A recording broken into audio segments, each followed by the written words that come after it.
is a presentation of Sertoba Media and Comey Media, Incorporated.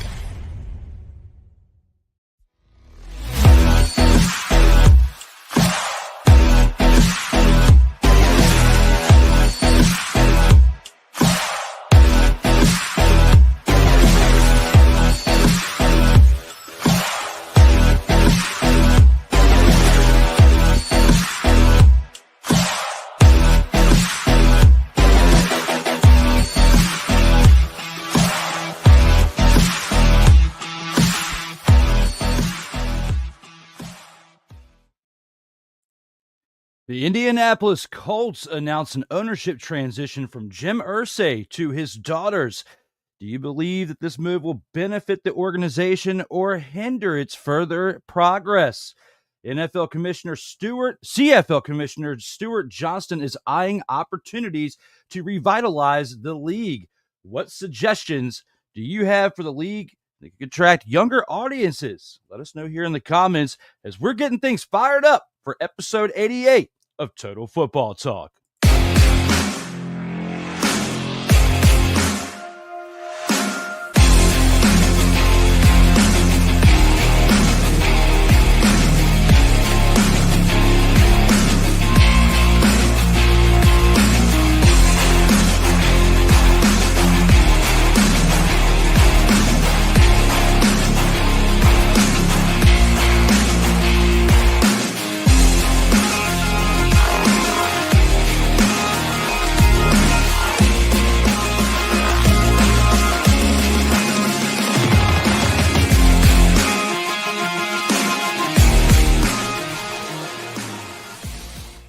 Welcome, one and all. It's that time again. We're back for Total Football Talk. As seen in the thumbnail, CFL Commissioner looking to revitalize the league.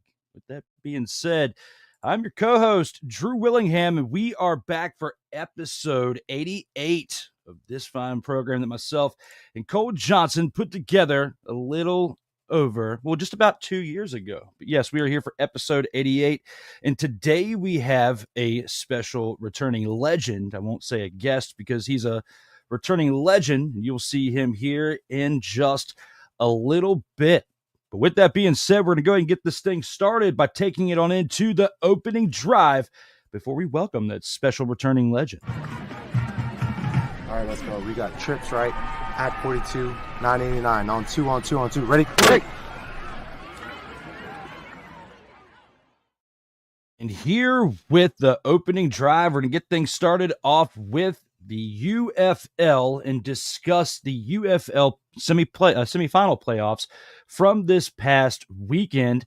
And we're going to start it off with the DC Defenders, who defeated the home team, the St. Louis Battlehawks, which, looking at it, in a lot of cases, some people would say it's the upset of the week. But in comparison to the next game that we have on our slate, I would say that it was not, because the DC Defenders, based on how they started this year, we expected to see something like this from this team at some point. They, had struggled at certain points where they had lost those 4 games out of 10. They were 6-4 to finish the year. And with that being said, they limped their way into the playoffs somewhat because their offense was doing pretty solid at points, but their defense was struggling. They were struggling in those 4 losses. But in this game, the defense was clicking on all cylinders as they absolutely took out a powerhouse team in the St. Louis Battlehawks, who were 8-2 during the regular season. And oh, how much things can change in just a week, because these two teams had just literally played each other the week prior, and the Battlehawks took the win. They took the win in that game. And looking at how things have gone since, you would think that the Battlehawks would be able to hold it out, but unfortunately they didn't. And especially at home, when you have a UFL championship game that is in your hometown, it is in your home stadium, and you couldn't make it there because unfortunately you didn't win this game. And that's why we're looking at a 36-18 game right here. Jordan Ta'amu, 18 of 26 for 204 passing yards, a touchdown and an interception, along with 2 carries for 13 yards on the ground. Deion Jackson was the leader on the day for the rushing attack, 21 carries for 110 yards and 2 rushing touchdowns, along with Seth Williams, who had 5 receptions for 61 receiving yards and a receiving touchdown. That rounded out pretty much the offensive production for this team, but they had a lot of help on defense, and they got a lot of it from Trey Dean III, who had 4 solo tackles, 1 tackle for a loss, and an interception, as well as the entire defense of the Defenders had 5 total sacks, and that interception from Dean III definitely made a big difference in this game and why they won. Another addition to this team was on special teams. Matt McCran was 3 for 3 on field goals for the day, contributing 9 points to their total of 36. They would not have been able to get this done without the help of all three phases of the game: offense, defense, special teams, clicking on all cylinders. So they definitely made it happen in this contest. Now, for the Battlehawks, they struggled mightily against this defense, as Max Duggan was 7 of 14 on the day for 105 passing yards and an interception, along with 8 carries for 33 yards and a rushing touchdown. Don't let that fool you. He had an absolute terrible performance all the way around when you look at the 7 of 14 for 105 passing yards and an interception. He's a big reason why the contributions from this Battlehawks offense weren't clicking when you compare that to the rushing that we'll get to here in just a second. But 8 carries for 33 yards on the day as the leading rusher pretty much for your team. Well, the second leading rusher behind Jacob Sailors, who did have 45 yards and a rushing touchdown on 9 carries and added 3 receptions for 27 yards. But they had to bring in Brandon Silvers after Max Duggan. That's how bad this game was going in the first half. The second half, they tried to change it up by bringing in Silvers, who was 6 of 10 for 81 yards on the day in the air. He did have a touchdown, did not turn it over, but he only had 2 carries for -2 yards in the second half. He wasn't doing enough to help tip the scales because the Defenders, again, were clicking on all cylinders.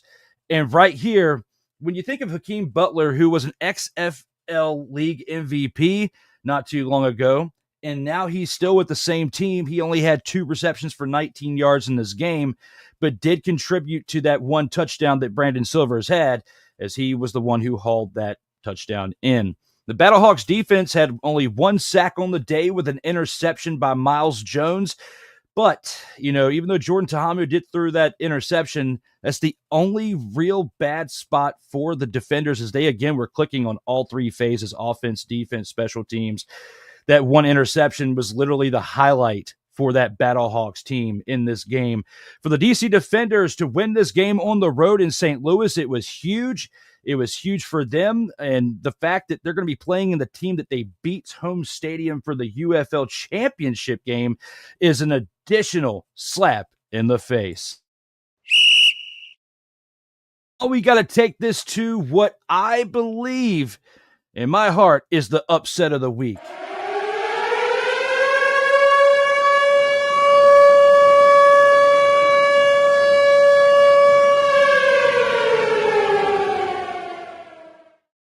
That upset of the week is not the game that we have on the screen right here. It is actually this game right here. This is the upset of the week, in my opinion, when you have the Panthers, who have beaten a team that has won 3 consecutive championships, the last 2 in the USFL and the inaugural UFL championship when they won it in 2024. They were looking to make it to 4 straight championship games and win 4 straight championship games. But unfortunately, they were not able to make it happen this year in 2025. And that's why the Birmingham Stallions will now be looking from the outside in when this is all said and done, when the game completes this upcoming weekend, when you have the Defenders and the Panthers facing off against one another. Because this game right here, from start to finish, the Stallions were trailing this team known as the Panthers.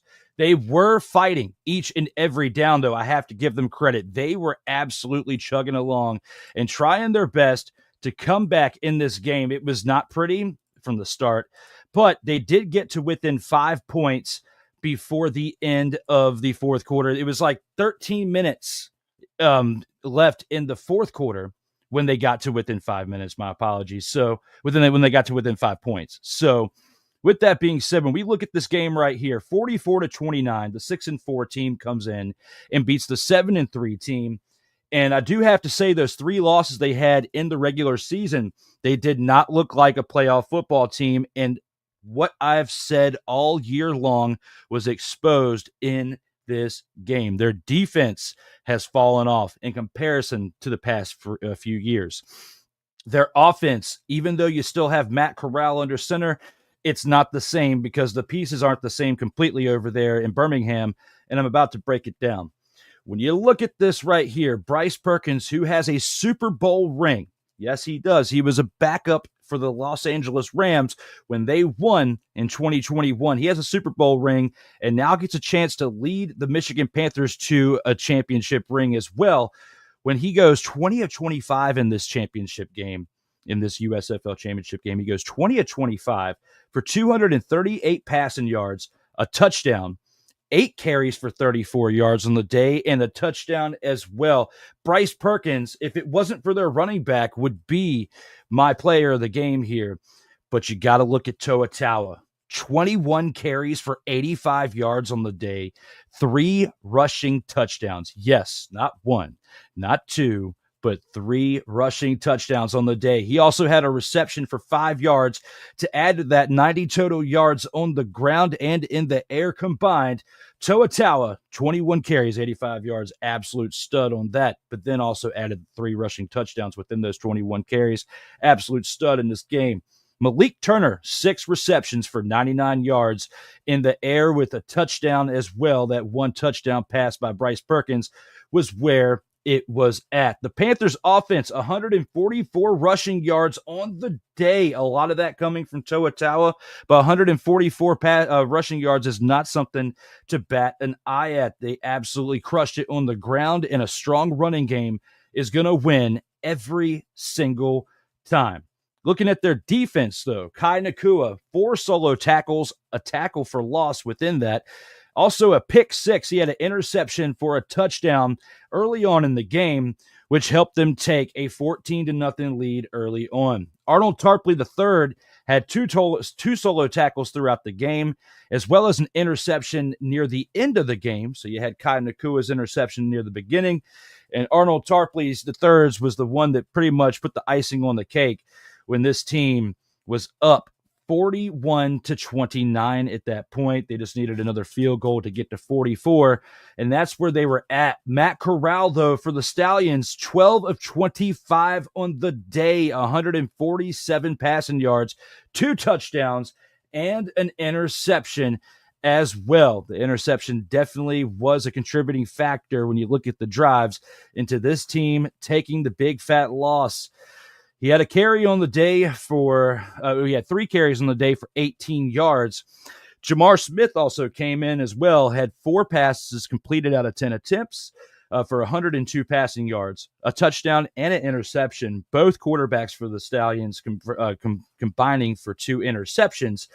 And you look at that as well as his carry for 5 yards on the ground. You know, between both quarterbacks, 4 carries for 23 yards. Absolutely tough to watch that when they're pretty much running for their life because the Panthers defense was clicking on this day. The one part that the Panthers need to work on is their special teams. But when you look at Jake Bates, who was their big kicker last year that helped them out, leaving to go to Detroit Lions after last season, it's a big change for this team, knowing that they don't have the solidarity. If I said that right, I might have said that a little off, but solidarity. But you know what I'm saying. He wasn't solid enough in comparison to Jake Bates. But for their offense as well, Deion Kane had 6 receptions for 124 yards, the leader of the pack for the receivers on the day. Jordan Thomas, not to get confused with the one previously for the Washington Commanders. This is a different one, a receiver though. 3 receptions for 39 yards and 2 receiving touchdowns, caught the 2 from Matt Corral. Davion Davis, 2 receptions for 30 yards and a touchdown. And the Stallions defense only had 1 sack on the day. They were surprisingly terrible because their defense was strong the last 3 seasons when they won 3 straight championships. And now looking for a 4th. That's why they didn't get there, because their defense gave up 44 points. It was absolutely rough and tough to watch. With that being said, we're going to take a quick commercial break. When we come back, we're going to break down what to look for with the UFL Championship preview before we have our special returning legend in the house. More of Total Football Talk on your way here soon. All right, let's go. We got trips, right? At 42, 989. On 2. Ready? Break!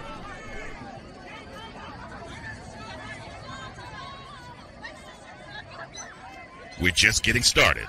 Total Football Talk will return right after this.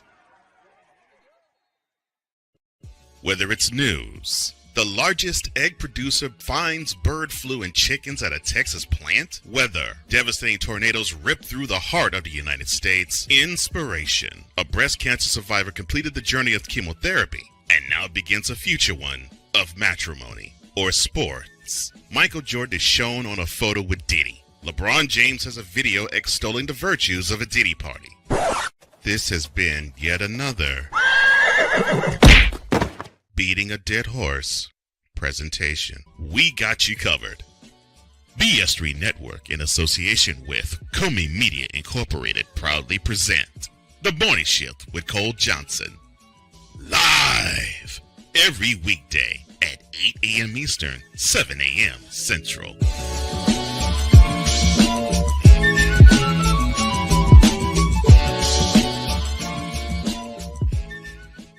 Hey, Eagles fan.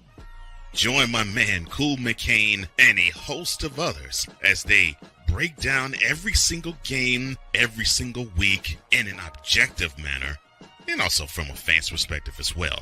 Remember, this cast feels just like you. Nobody likes you. And you don't care. Fly, Eagles, fly. Eagles Elite Podcast, every Wednesday at 8:30 p.m. Eastern on YouTube and other podcast outlets.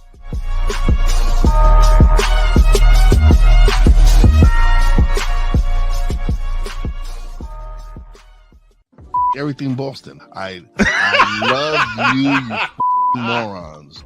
New Kids on the Block, New Edition. Dear whatever the law firm is. Sincerely, the U.S. Supreme Court. Ben Affleck, Matt Damon. Go yourself again, Jason.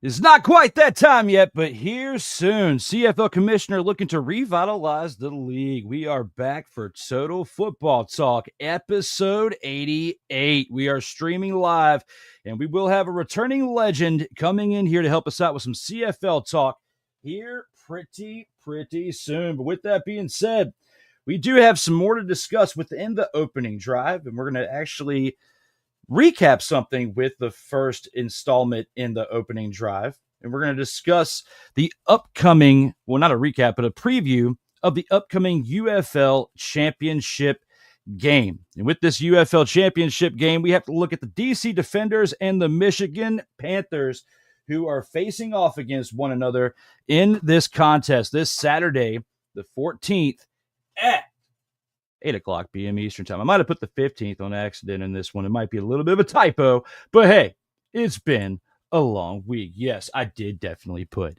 the 15th, but it's okay. Right here, when we look at what we got going on within this game, the DC Defenders are on the road and they're actually in St. Louis to face off the Michigan Panthers, because this game is being hosted in St. Louis based on the fans that come out to each and every game. Each and every game for this for these St. Louis Battlehawks, they haven't had sellouts, but they've had a lot of people in their stadium watching these games, and this is the second consecutive year that they will be hosting the UFL Championship. And we almost saw the Battlehawks make it. They were just one game away, but got thumped by the Defenders last week, and we just talked about that before the commercial break. The Defenders, because of how they're clicking on all cylinders, going against a team like the Panthers who are clicking on all cylinders, the way they beat down on the Stallions this past week, they scored 44 points. I don't think they're going to be able to do that against this Defenders team who has a much stronger defense than what we've seen from a team like the Stallions this year, who were struggling, even though they had won 3 straight championships. Looking at that for what it is, the Michigan Panthers knocked them off, and the momentum, I feel like, is on their side based on how Kai Nakua's played on defense, how Samson Nakua's played on offense for the receiver, how Bryce Perkins has played on offense as the quarterback. A lot of positive things you can say about this Michigan Panthers team. You can say the same about Tahamu and the Defenders, but Tahamu's more prone to turn the ball over than Perkins, in my opinion. And you have somebody strong like Danny Etling at a backup quarterback position that can come in and alleviate the pressures of your quarterback and Bryce Perkins if he happens to go down with an injury. Knock on wood, that doesn't happen, but just being honest. When you look at it for what it is, I think this is going to be a great game this Saturday, the 14th, at 8 o'clock p.m. Eastern Time. It'll actually be following the 2 games in the CFL that we'll be breaking down here in a little bit.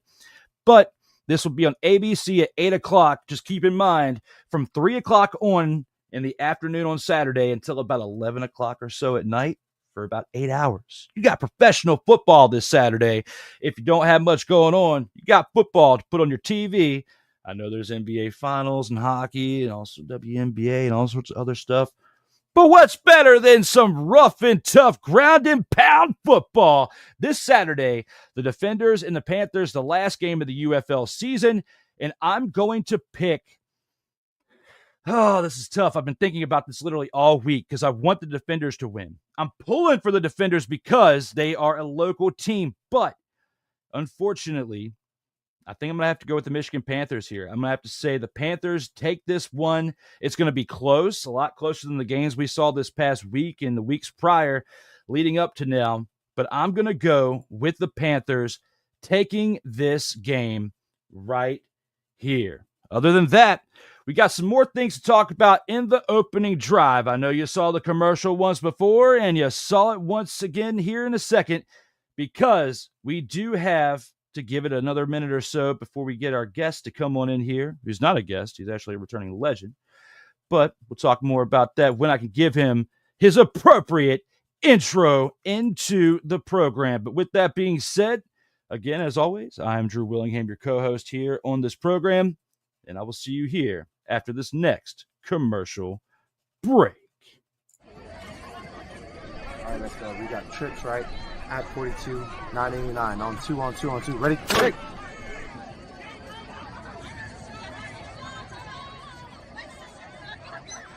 We're just getting started.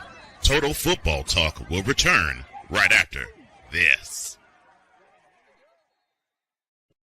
Whether it's news, the largest egg producer finds bird flu in chickens at a Texas plant, weather, devastating tornadoes rip through the heart of the United States, inspiration, a breast cancer survivor completed the journey of chemotherapy, and now begins a future one of matrimony, or sports. Michael Jordan is shown on a photo with Diddy. LeBron James has a video extolling the virtues of a Diddy party. This has been yet another beating a dead horse presentation. We got you covered. BS3 Network, in association with Comey Media Incorporated, proudly present The Morning Shift with Cole Johnson. Live every weekday at 8 a.m. Eastern, 7 a.m. Central.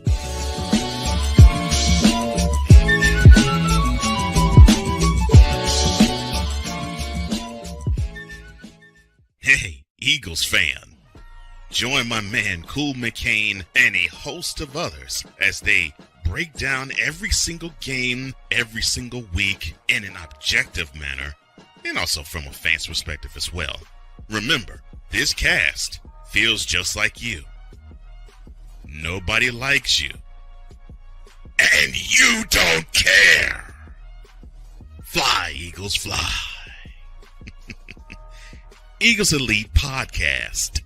Every Wednesday at 8:30 p.m. Eastern on YouTube and other podcast outlets.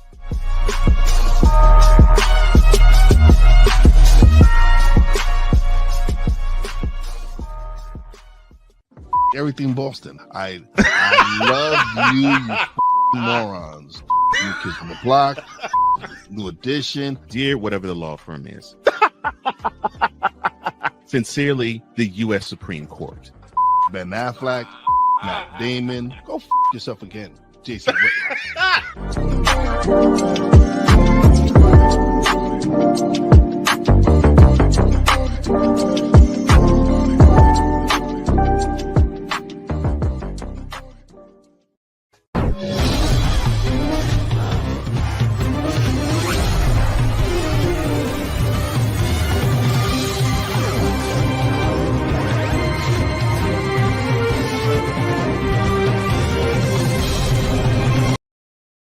Welcome back to Total Football Talk, episode 88, as we are streaming live right now. We are back for this episode that we're talking about a bunch of things within the game of professional football, UFL, NFL, CFL, covering all three professional phases of football, well, prime ones, here today on episode 88 of Total Football Talk.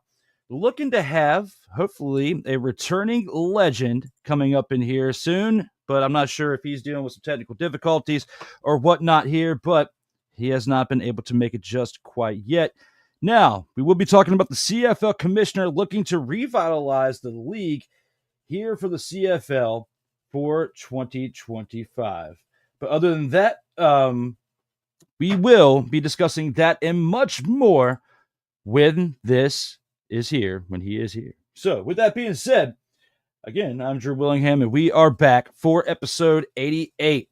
Now, we discussed the UFL, and we were just here prior to the first commercial break when it came to the recap of the playoffs for the semifinals leading up to the UFL championship. We discussed the USFL Conference Championship game as well as the XFL Conference Championship game and the UFL Championship preview as a result. But we have some people in the chat that I want to acknowledge. A main one who we get to click a button every time he's here.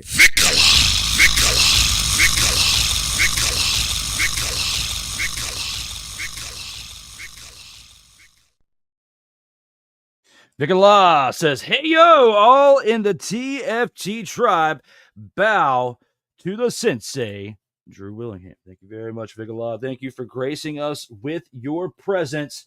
I hope you can grace us with your presence on Sartoba Media at some point. Check your messages there, sir. I've been trying to reach out to you to get you on an episode here in the near future. So if you check your messages, we can make that happen. I think it was Instagram I might have sent it on.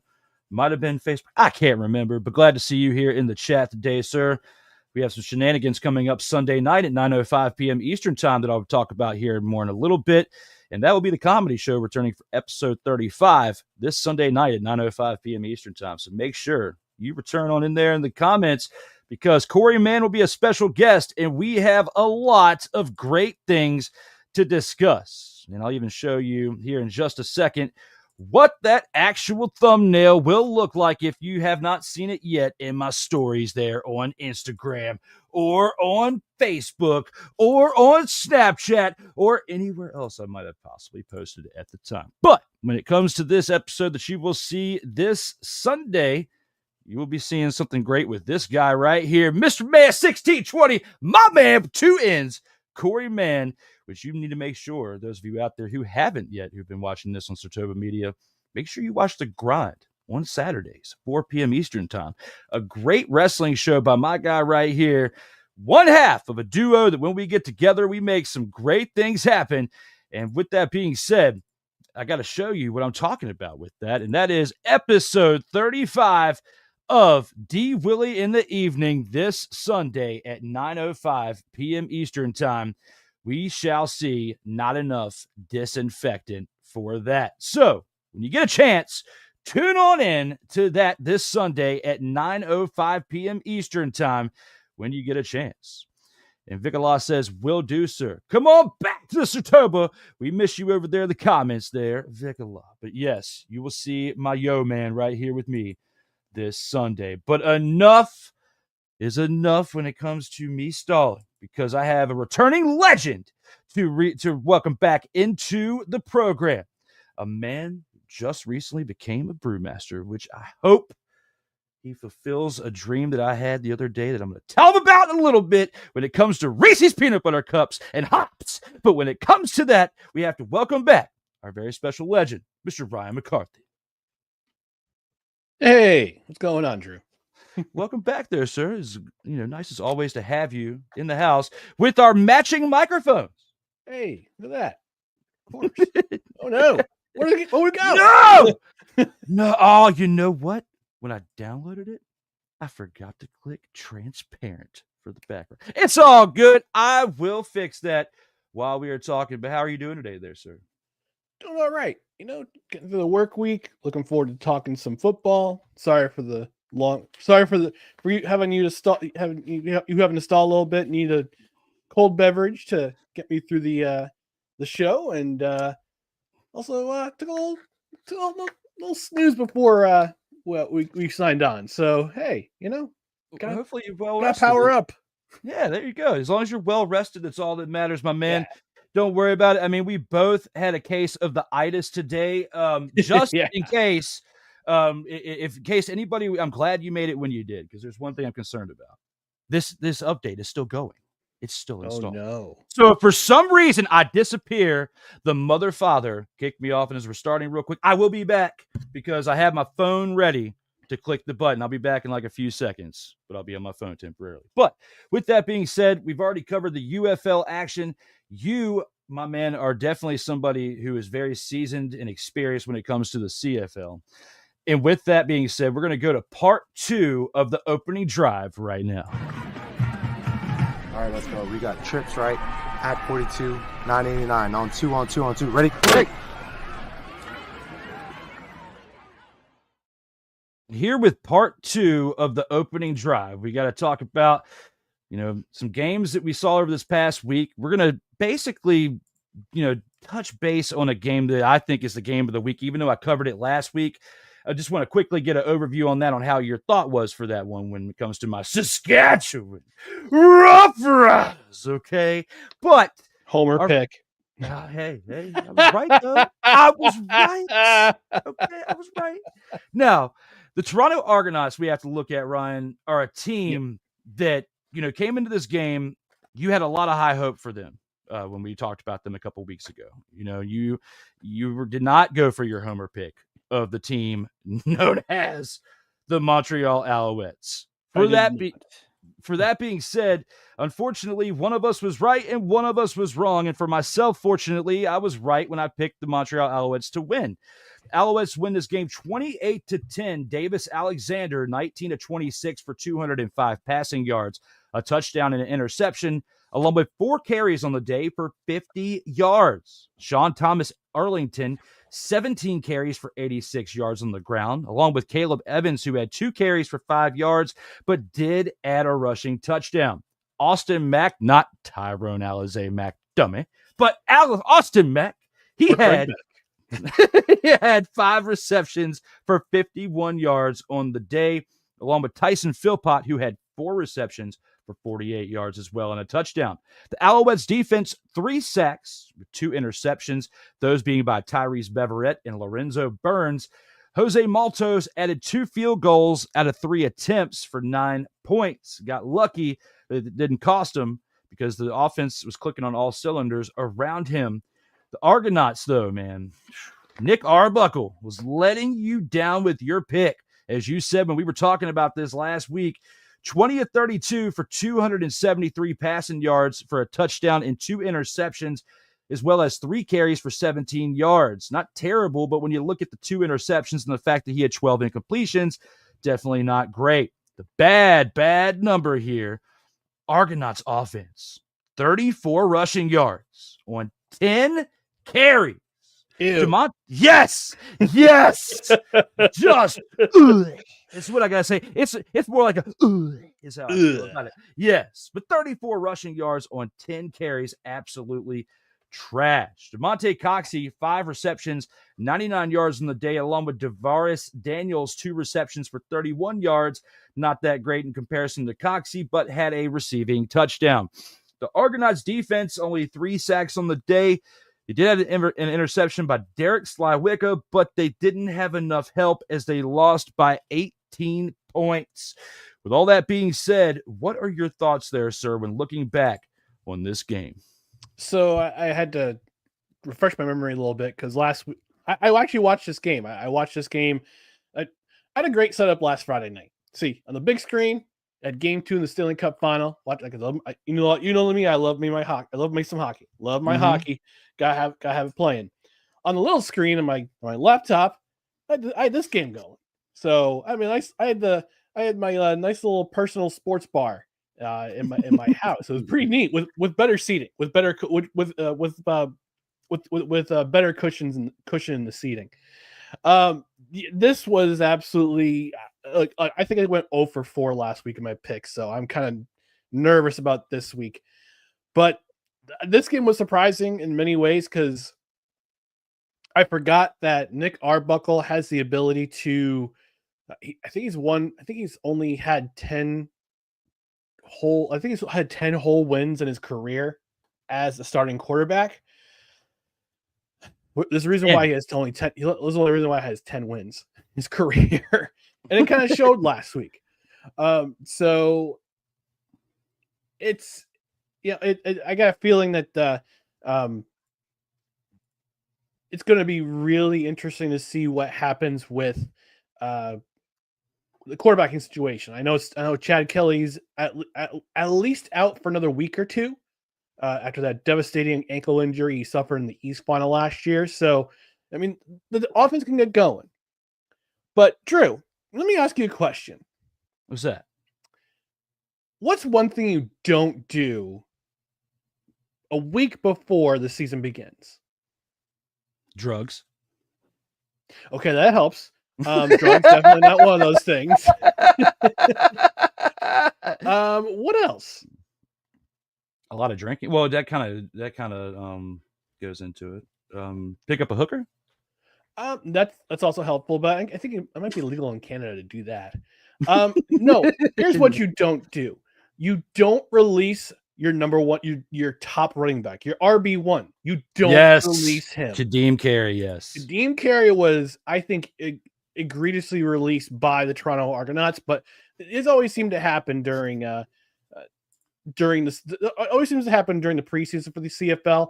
There's one name that comes to mind that always just kind of sticks out and goes, I didn't realize he's being released by the team for whatever reason. Bad training camp, team wanting to get younger, just a bad evaluation. This was egregious in so many ways because it reflected in the score sheet.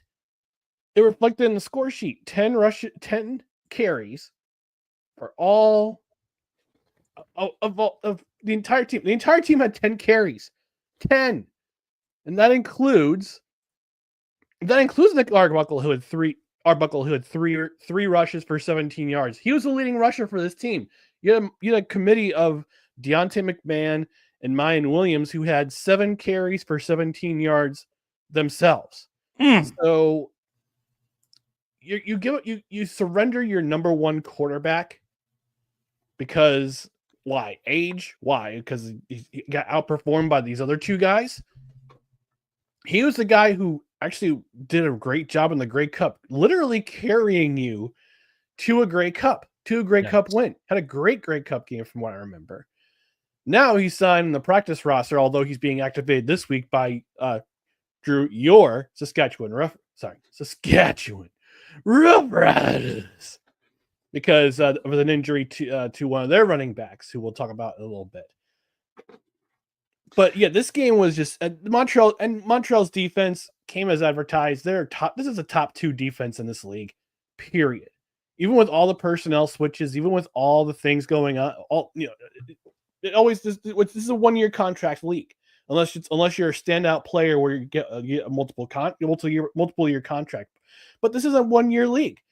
And a lot of these guys decide after the 2023 Grey Cup to stick around. And it showed.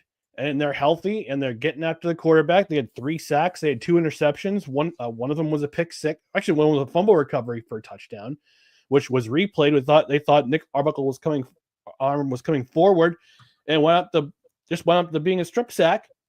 Went into the arms of a defender. Alouettes defender just had to take it for a touchdown. So this game was just absolute domination by the Montreal Alouettes. And here's the scary part. This score should have been bigger. Because if you watch the game, I watched the entire game. Montreal had a lot of overthrown balls. Davis Alexander had a few balls that were overthrown. He threw a pick as well.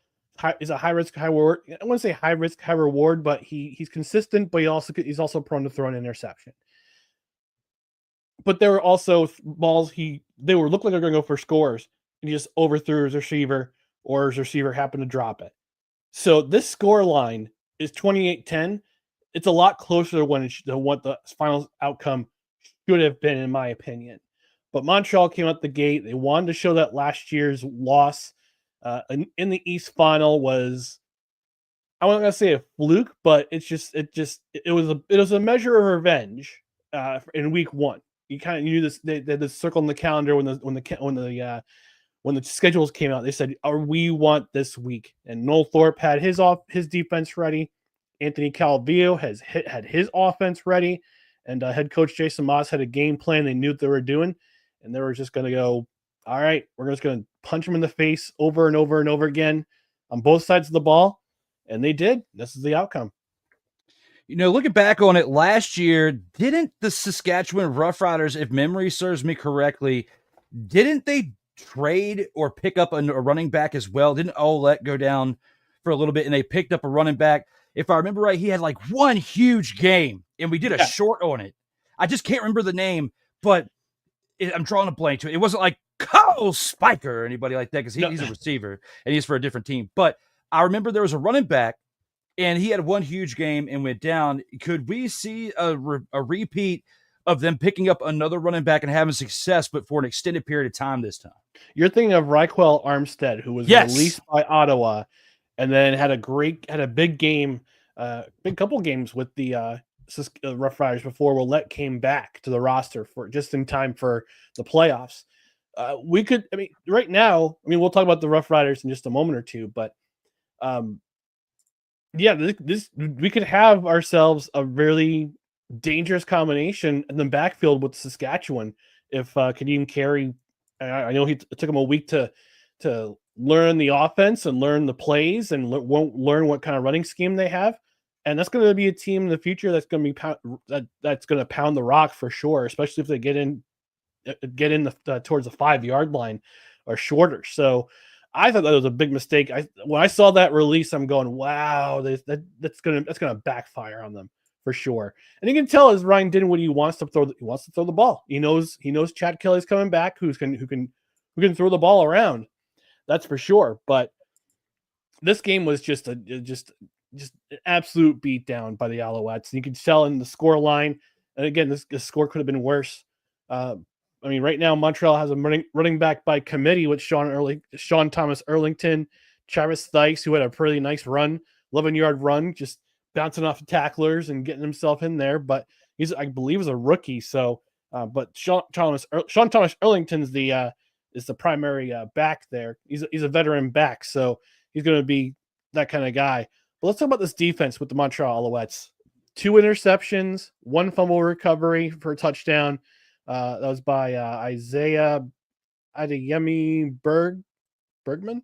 Can't remember. It's a hyphenated last name. It won't show me the full name on the it won't show me the full name on the website. But he had 3 sacks committed. One by Darnell Sankey, one by Lawal Uglak, who caused the strip sack to the fumble recovery for the touchdown. So this defense, the one thing they talked about was catching the ball, because they actually dropped 12 interceptions last year, which is shocking for that defense, because they're known for being ball hawks in that secondary. So they got taught like they said, we wanted to emphasize our defensive backs, our safeties catching the ball when they get a chance to get a pick. And they had 2 picks in this game, the last one to seal it for the Alouettes. So this defense was flying, literally, no pun intended, because the Alouette is a lark, basically. So no pun intended, but yeah, they were flying around and making sure that the Toronto Argonauts didn't do a whole lot this game, and it shows in the scoreboard. Even though Arbuckle had 273 yards, a lot of those yards came on the last 2 drives, which was and the game was practically over at that point. So full credit to the Montreal Alouettes defense for making me look stupid, and Toronto has got a lot of work to do. They do. They have a lot to do, but I have a feeling that, maybe they let Carey go because they realized their offensive line wasn't sustainable enough to really have a good running game, and felt like he deserved a better opportunity somewhere else. I mean, I'm trying to find a positive here within it. I mean, it's kind of hard too, but their offensive line looked like they were struggling a lot to provide protection, and there was a lot of pressure around Arbuckle in this game. When you think about what you said, and then I'm thinking about, everything that I watched too. And, they have a long season ahead. This is a very long season with the amount of weeks that it is. Mm-hmm. I don't have a lot of high hopes for Toronto this year in comparison to what we saw from them last year towards the end and how they kind of got hot. So a big difference in team from what we saw in 2024. But, yeah, at least in week 1, like you said, Drew, it's a long season. We got a lot of weeks between now and the beginning of November when the playoffs start. Remember how I was with Winnipeg last year, and they took you down from the ledge from that. I didn't talk Winnipeg fans down from the ledge off on that one. They went up winning. They went up winning the West. They started 0-4 and they won the West, so they were in good shape. Toronto, I don't know about them. But Chad Kelly's coming back. That's the bright side. That's the one good news that the Argonaut fans have. Chad Kelly's coming back soon, so he'll be able to run this offense no problem. But last week was not great. It's not great for Toronto. Absolutely. With that being said, we do have some comments we want to get to before we get to the next game. We got Corey Mann in the house saying, Ryan with the 1 up. He says he acknowledges you. Acknowledge me. We acknowledge you too there, sir. Looking forward to what you got for tomorrow, as well as our episode Sunday night on a whole bunch of shenanigans that we'll talk about much later on. When it comes to that, we got Dante Hill in the house also saying, what's up, guys? What's up, Dante? Glad to have you back in the house there, sir. As well as, it's you, the international Irish Italiano supervillain Espresso McCarthy. Yeah. Hopefully I did not butcher that. Adam says, so do you guys think there will be any favoritism that works against scheduling this year by the coaches? Oh, by Shadur this year for the coaches. For the coaches, I read that wrong. But yes, any favoritism for Shadur by the coaches and Cleveland, not to say that there aren't 3 bum white quarterbacks ahead of him right now on the depth chart.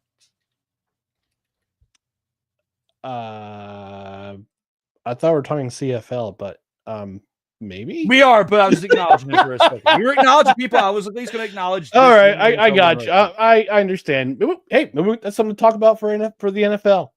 One little bonus question there. Okay, we'll bring that back on up for that part. Yeah, when we get to the Gridiron Scoop here in a little bit. But with that being said, that was Friday night's game. We're going to take a look at some things that happened on Saturday.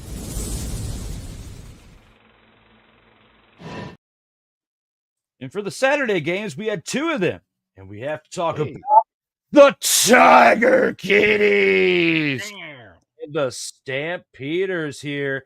In this game, this was a Saturday 7 p.m. contest.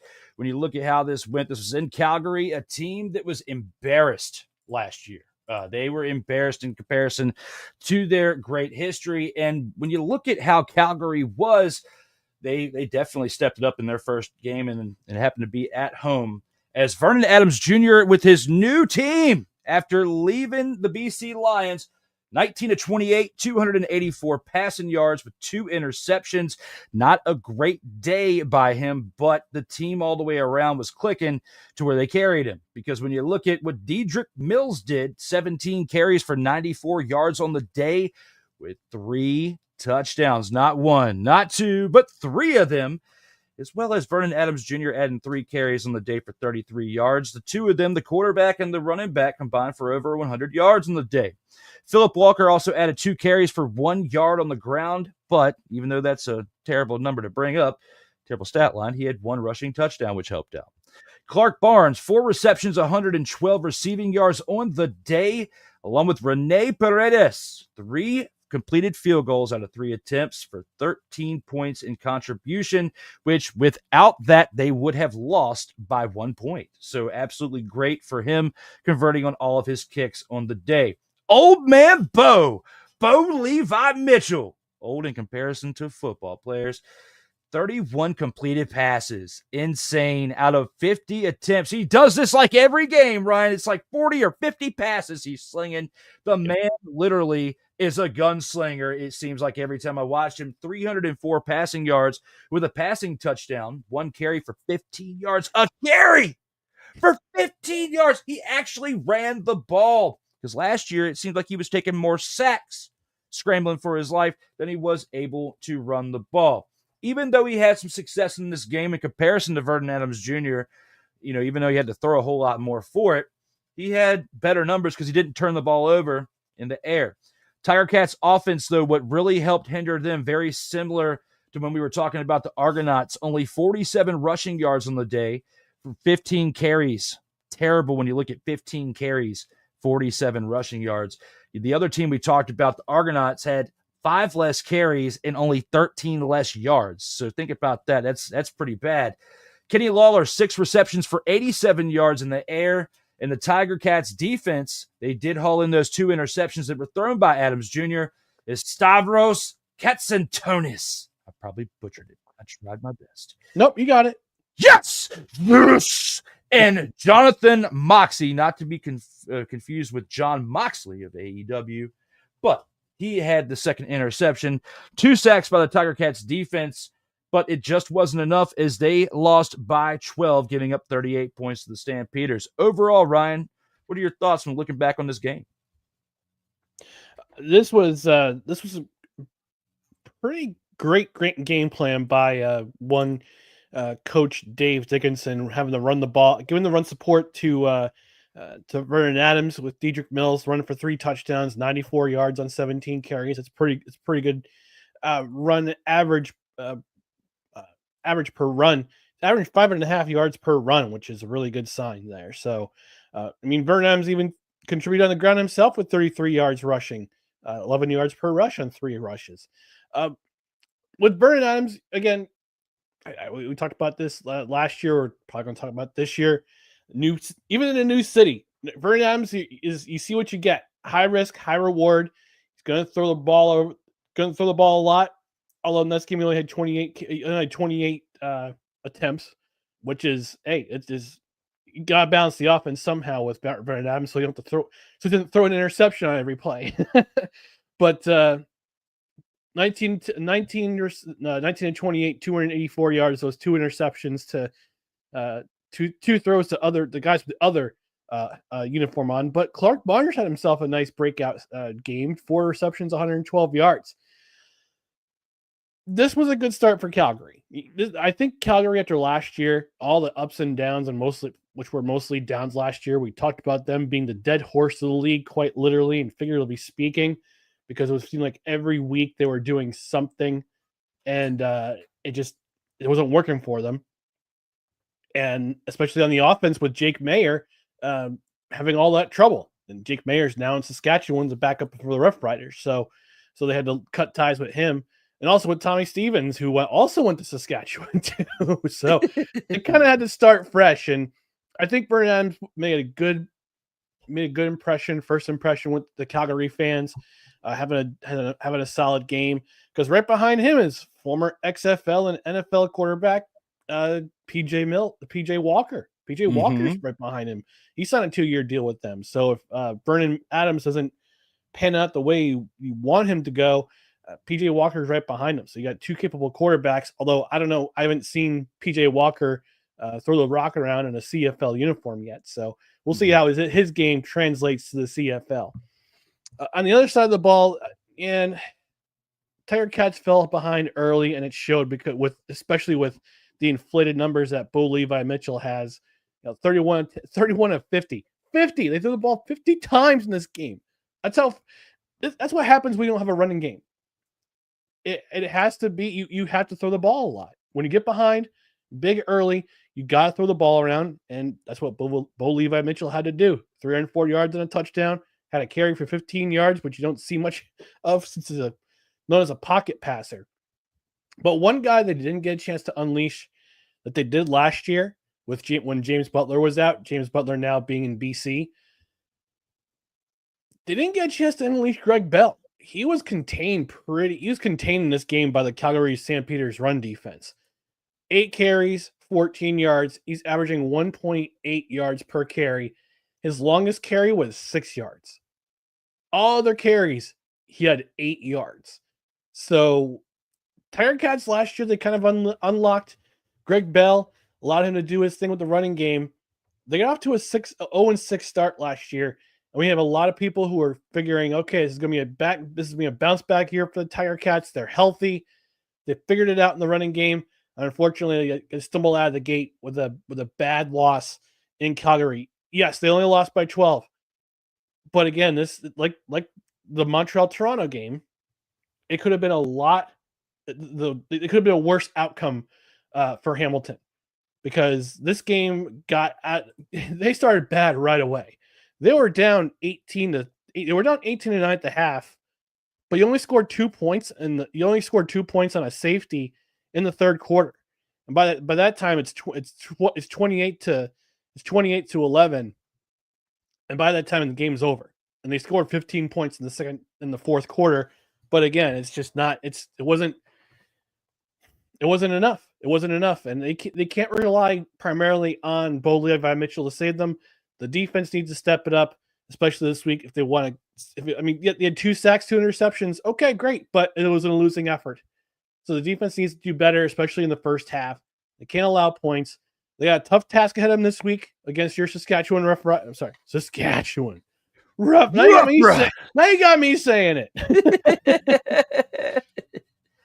But it's a home opener. So I mean, last week, for the first time, I think since 2006, I heard in the Rod Peterson show today, the first time since 2006 that the home team had swept all 4 week 1 games. And this was no exception because Calgary was at home. They were I think it was the 100th.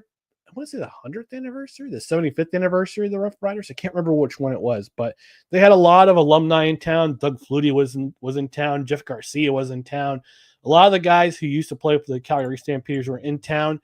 And I think the team was on the field was inspired, wanted to play well for those guys and not poop the bed, so to speak, in that regard. So good. Congratulations to the Stampeders. Hopefully you stay on board and you keep going. But Hamilton's got a lot of work to do. Hey, regardless, whenever you don't have a running game, it's always going to result in a.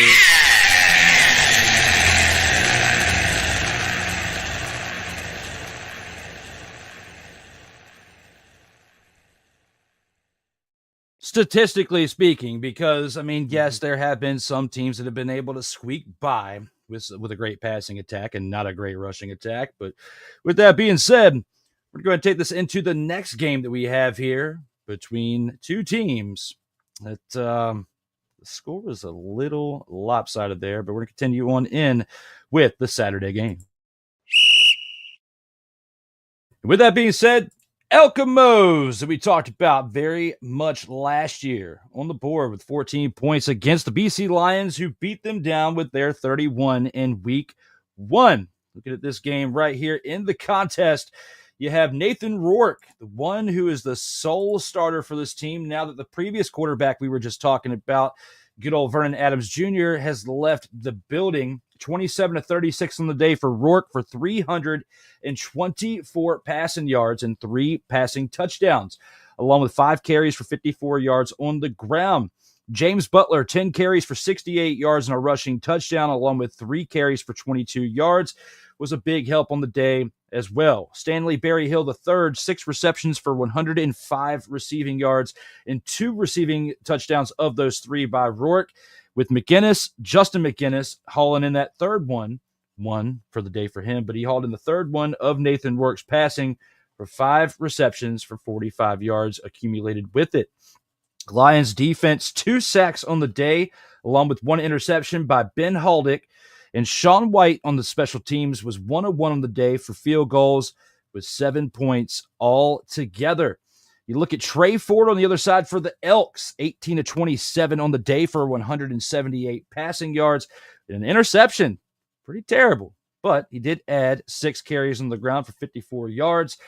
And the Elks rushing offense without Ford's 54 rushing yards only mustered up 33 rushing yards on the day with 13 carries, and that was combined with 3 running backs.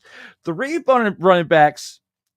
3 running backs combined for 13 carries, 33 rushing yards. Yet your quarterback had 6 carries for 54. We've talked about it several times before. You can't have your quarterback as your leading rusher and expect to have success. And that's exactly what happened against a very well-balanced team in comparison to the Elks when you're facing the Lions. Because the Elks defense was absolutely atrocious on the day. There's not even really a good stat line I can provide for that. And Vincent Blanchard on special teams missed both of the field goals that he had attempted. 1 point based on an extra point attempt he had for the day. Looking at this game for what it is, Ryan, I'm really trying to not say an expletive, okay? Because I want to. When I look at this game, I want to say many expletives, but I can't. What are your thoughts when looking back on this one? I do have one minor correction for you, Drew. I said his name wrong, didn't I? Who? Ben Haldick. Defense. Lions defense. Oh, Ben. Oh, well, not that. Not the name correction. Ben Hladic. It's Ben Hladic, but okay. So I have 2 corrections. That's one. Keep it going, Tony. Mini one. But the other correction is that Trey Ford had 54 rushing yards. Yes. The running back, because Cody Fajardo had 3 attempts for 4 yards and 2 touchdowns. He was short. He was doing the short yardage stuff for the Elks that day. Well, he's a quarterback. Yeah. He is a quarterback, but he had 2 running backs, Javon Leake and Justin Rankin. 10 carries, 29 yards combined. Yeah, but when you add the other one, when you add Fajardo, that I used to call him, Fajardo, whichever one, it's 13 carries and 33 yards altogether. Right, but I was just being. Was he the starting quarterback? No. So no, he's technically a runner then, because he's not. He's technically a runner, yeah, because he's just doing short yardage stuff. Technically, we can agree to disagree on that one, but I see where you're coming from on that one. Yeah, but yeah, like we talked about in the last 2 games, if you can't get the run game going, you're doomed. You're doomed. Mm-hmm. And those 2 short touchdowns by Fajardo, it was just, they are what they are. But the running attack again, Rankin, solid running back last year, and also Javon Leake, who was dangerous in the running game with the Toronto Argonauts. Not Toronto. Was it Toronto? I can't remember who Javon Leake also played for, but he was a dangerous return man. He wanted to play running back. Non-factor in this game. Not a factor in this game. I don't know if it was because of Snoop Dogg's smoke in the locker room, because he was the halftime act in this game. Because with the BC Lions, they've done the last couple of years, they've brought in big acts for week 1 at halftime. So people come in, they pack the arena. After the halftime show is over, people go home and they stay for the entire game. So, but this game, if you were a BC Lions fan, you were happy to see Nathan Rourke do some Nathan Rourke things. 27 to 36, pretty accurate. 324 yards and three touchdowns. And two to Stanley Berryhill. The run game got going. James Butler, the former Tiger Kitty, got 68 yards and a touchdown. Also had 3 receptions out of the backfield. So you were happy to see what the Elks, the Lions offense could do. You're also kind of happy to see what the defense could do. Even though they had 2 sacks, they're usually one of the better teams that get after the quarterback. They had 2 sacks on the day, but what they did, the best part of what they did for this game is that they stopped the running game of Edmonton. Edmonton did not get the running game on the board. Except, maybe, I wouldn't say except, but if you happen to watch the game or you have to watch the highlights, and I actually posted on my personal Instagram this week of why you should watch the CFL, that Trey Ford play at the end of the third quarter was incredible. If you haven't got a chance to watch it, go and watch it. Just watch that one highlight. It's on a 3rd and 2, and he had to scramble out of the pocket not once but twice to try to make a play. He could have run for the first down, but he actually found a receiver. He found his running back, who was Justin Rankin downfield, who almost carried into the end zone for a touchdown.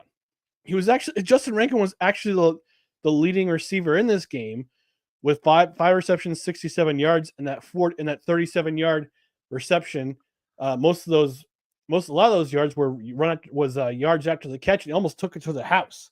So that would have made it. We already had a couple plays in this week that are it could have been top 10 plays for this season already, and it's only week 1. Still got a long way to go for the other plays to come in, but if you're BC, you're encouraged. Although short week this week, I'm pretty sure we'll talk about this game, last night's game, in a while. But in front of the BC Lions fans, you get a new coach. Buck Pierce is your head coach. He's an offensive mind. He played quarterback in this league, and he knows what kind of offense to work with. And you got a young, native Canadian-born player in Nathan Rourke who wanted to play this game and show out for the fans. So I think good on the Lions. Week 1, good week 1 showing. Edmonton, he's got a week off. You got 2 weeks to figure out your next step and how you're going to get this offense going. And the defense played decently. Forced an interception, and I think he forced an interception. No, they didn't. They were just. I thought they did. Other game. No, they had no turnovers in this game. So I mean, 31-14, they kept it relatively close, I guess you could say. But they need on defense, they weren't very good at rushing the quarterback. They got to figure that out. They got to figure out a way to force turnovers. Otherwise, you're going to have another disastrous start like last year, and you got to play catch up, just like Hamilton had to. Yeah, it's just when I look at it, all 3 phases, the rush offense, the defense, and you look at the special teams, they weren't clicking at all, really. And we're lucky to get those 14 points. And that's why I said what I said. Was just like, it's like these type of games, if you can't show me something positive, I just shut down inside. I'll keep watching it, unfortunately, because I love football. But it was tough. So for that, I'm glad that this game wasn't the best one in comparison to the other ones, because I still would have felt some type of way, because whether you want to call it a homer pick or not, have something for you for this next one, sir, when we talk about the game of the week. Game of the week. The game of the week. And for that game of the week, we got to take a look at a game that was 8 days ago. So, I mean, it is a little bit further back. But because you weren't with me last week, I wanted to make sure I got at least your opinion on it real quick, because they already know, those who are returning know how, I felt about it last week. But, when you look at what Trevor Harris did, 19-26 for 277 passing yards, 2 passing touchdowns, an interception, along with the carry for 4 yards in this 31-26 win. Samuel Emilus, who was definitely the MVP of the game here, 8 receptions for 133 receiving yards and a receiving touchdown. Jameer Thurman, 10 tackles with 1 sack. Malik Carney with 2 sacks. The Roughriders defense, with their 3 combined, and someone else of 4 sacks on the day. In comparison to the other side, when you look at Drew Brown, who's still a solid player for the Redblacks, 34 of 41 for completions out of attempts for 413 passing yards, 2 passing touchdowns, and a carry for 0 yards. Besides the carry part, he had a pretty solid day. I mean, he wasn't horrible. Justin Hardy, 8 receptions for 133 receiving yards and a touchdown, also contributed as well, along with Braylon Addison's 8 receptions for 112 yards on the day and a carry for 1 yard. Definitely made a difference in this game. Adrian Fry on the other side, 2 forced fumbles and a fumble recovery. And CJ Colden's interception were a big part of what kept the Redblacks in this game. And they only lost by 5. But looking back on it for what it is, based on the stats and based on what they did in this game, what are your thoughts overall when looking back on this Redblacks and Roughriders game for our game of the week?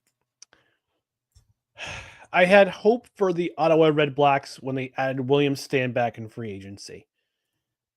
I thought he was going to be the guy that kind of the missing piece of the offense, because last year I think they were dead last in rushing yards last year, if I'm not mistaken. I'll do the research when the Redblacks. The Redblacks did. Yes, yeah. I believe so. I believe I remember that. Yeah, because Drew Brown threw the ball all over the place and 413 yards in this game.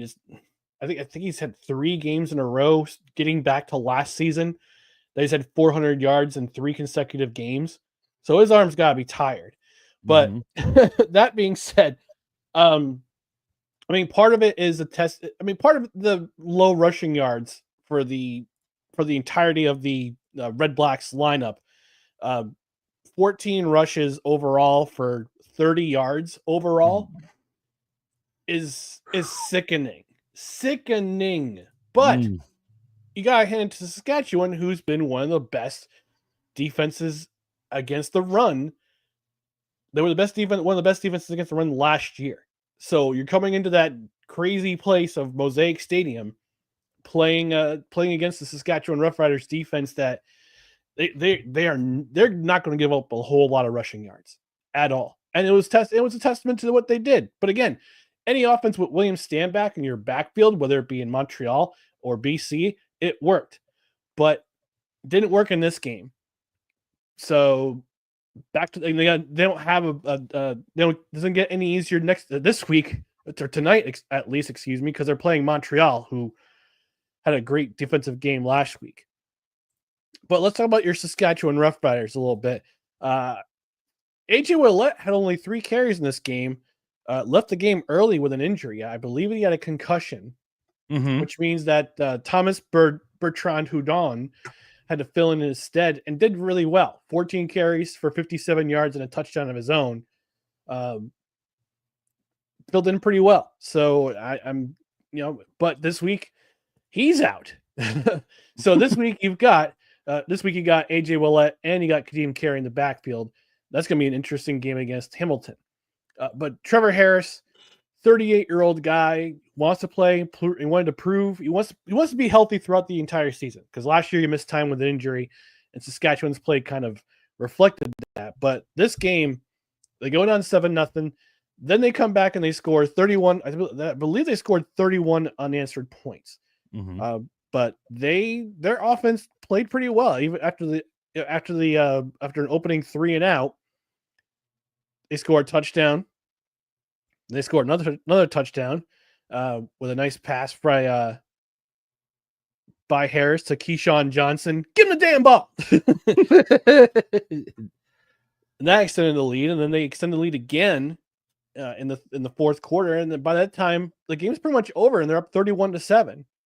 They're up 31-14 at the end of the third quarter.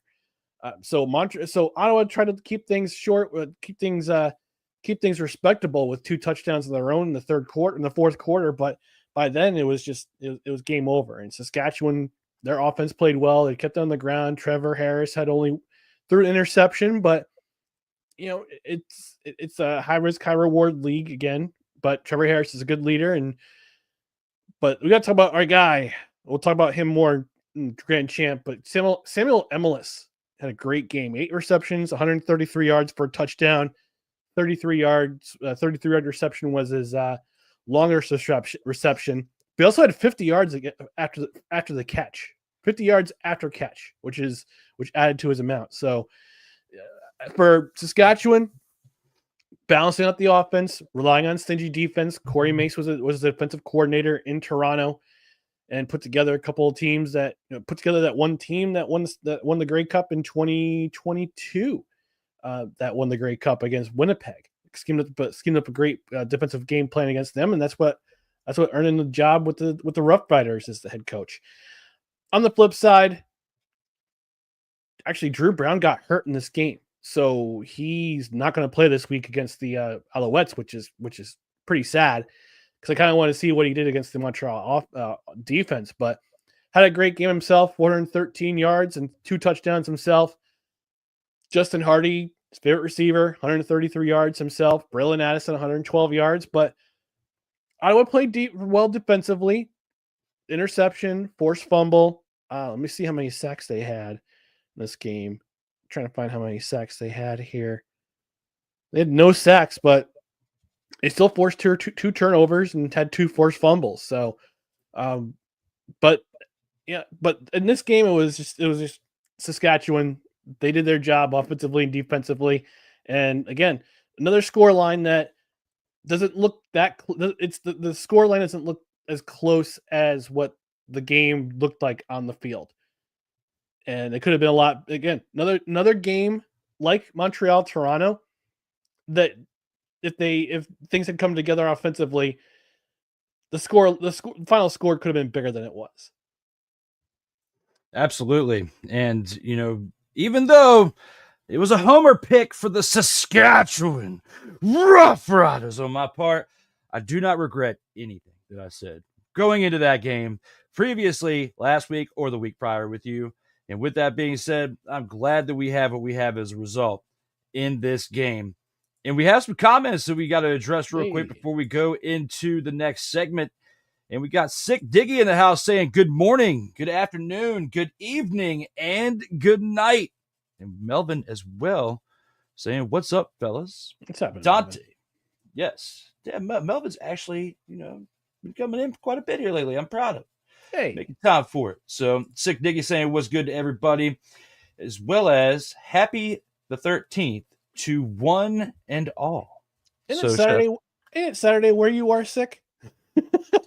7 hours ahead. Yeah. Yep. It's the 14th there now. 1 in the morning, yeah. Huh. But thank you anyway. Yes.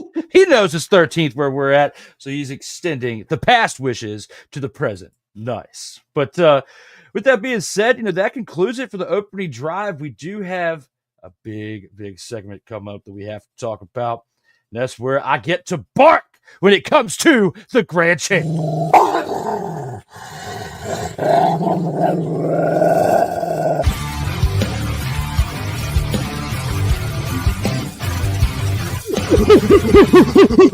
Where my dogs at? Got one to my side here, and he's going to lead it off. He's going to lead it off here with his pick for Grand Champ of the Week. All right, my Grand Champ of the Week. As I mentioned in the last segment, it was a wide receiver from the Saskatchewan Roughriders, Samuel Emilus. 8 receptions, 133 yards, and 1 receiving touchdown. Again, his longest reception was 33 yards. But here's the important stat. And I mentioned this in the last segment that it's a very important stat in football, especially if you're a receiver. Out of the 133 yards that he had, 50 of those yards were after the catch. So you're not just sitting there getting tackled. You're making extra yards and getting the ball closer to the goal line, which is what you want in this game. So Samuel Emilus, he gets my Grand Champ of the Week. Where's my dog at? He's in Saskatchewan. That's where he is. And yes, Ryan picked that one, not me. It was not I that did that pick. It was the one that rhymes with I, and that's Ryan. He was the one that chose Samuel Emilus. I am not the homer pick this week. I'm actually going to go to a different league, one that I talked about earlier in the game, or not in the game, in this show, and that is a man who helped lead his team to the UFL championship with his production this past week, and that's Toa Tawa right here. Hey, 21 carries for 85 rushing yards, 1 reception for 5 yards as well, but the 3 rushing touchdowns on 85 rushing yards on 21 carries. He knew what his assignment was and absolutely delivered in this game. Toa Tawa is my selection for the grand champ of the week. Those 3 touchdowns were absolutely huge, and without those touchdowns, they would not be in the UFL finals this upcoming weekend. And that's why I have him as my pick for grand champ of the week. any relation to the Noai family you know of? I don't think so. Yeah, we got Tongaloa and Tamatonga and all that, but yes, I know what you're talking about. Chica Batu, I hate you so low. That was awesome at Money in the Bank. Yes, it was. We could go on another whole hour-long discussion with wrestling, but make sure you guys tune in to The Grind tomorrow at 4 p.m. on Saratoga Media, where Corey Mann will be talking about the latest in professional wrestling. But with that being said, speaking of the latest news within something, we got to take this into the Gridiron Scoop and discuss the topics that we have on hand for today's edition of that segment.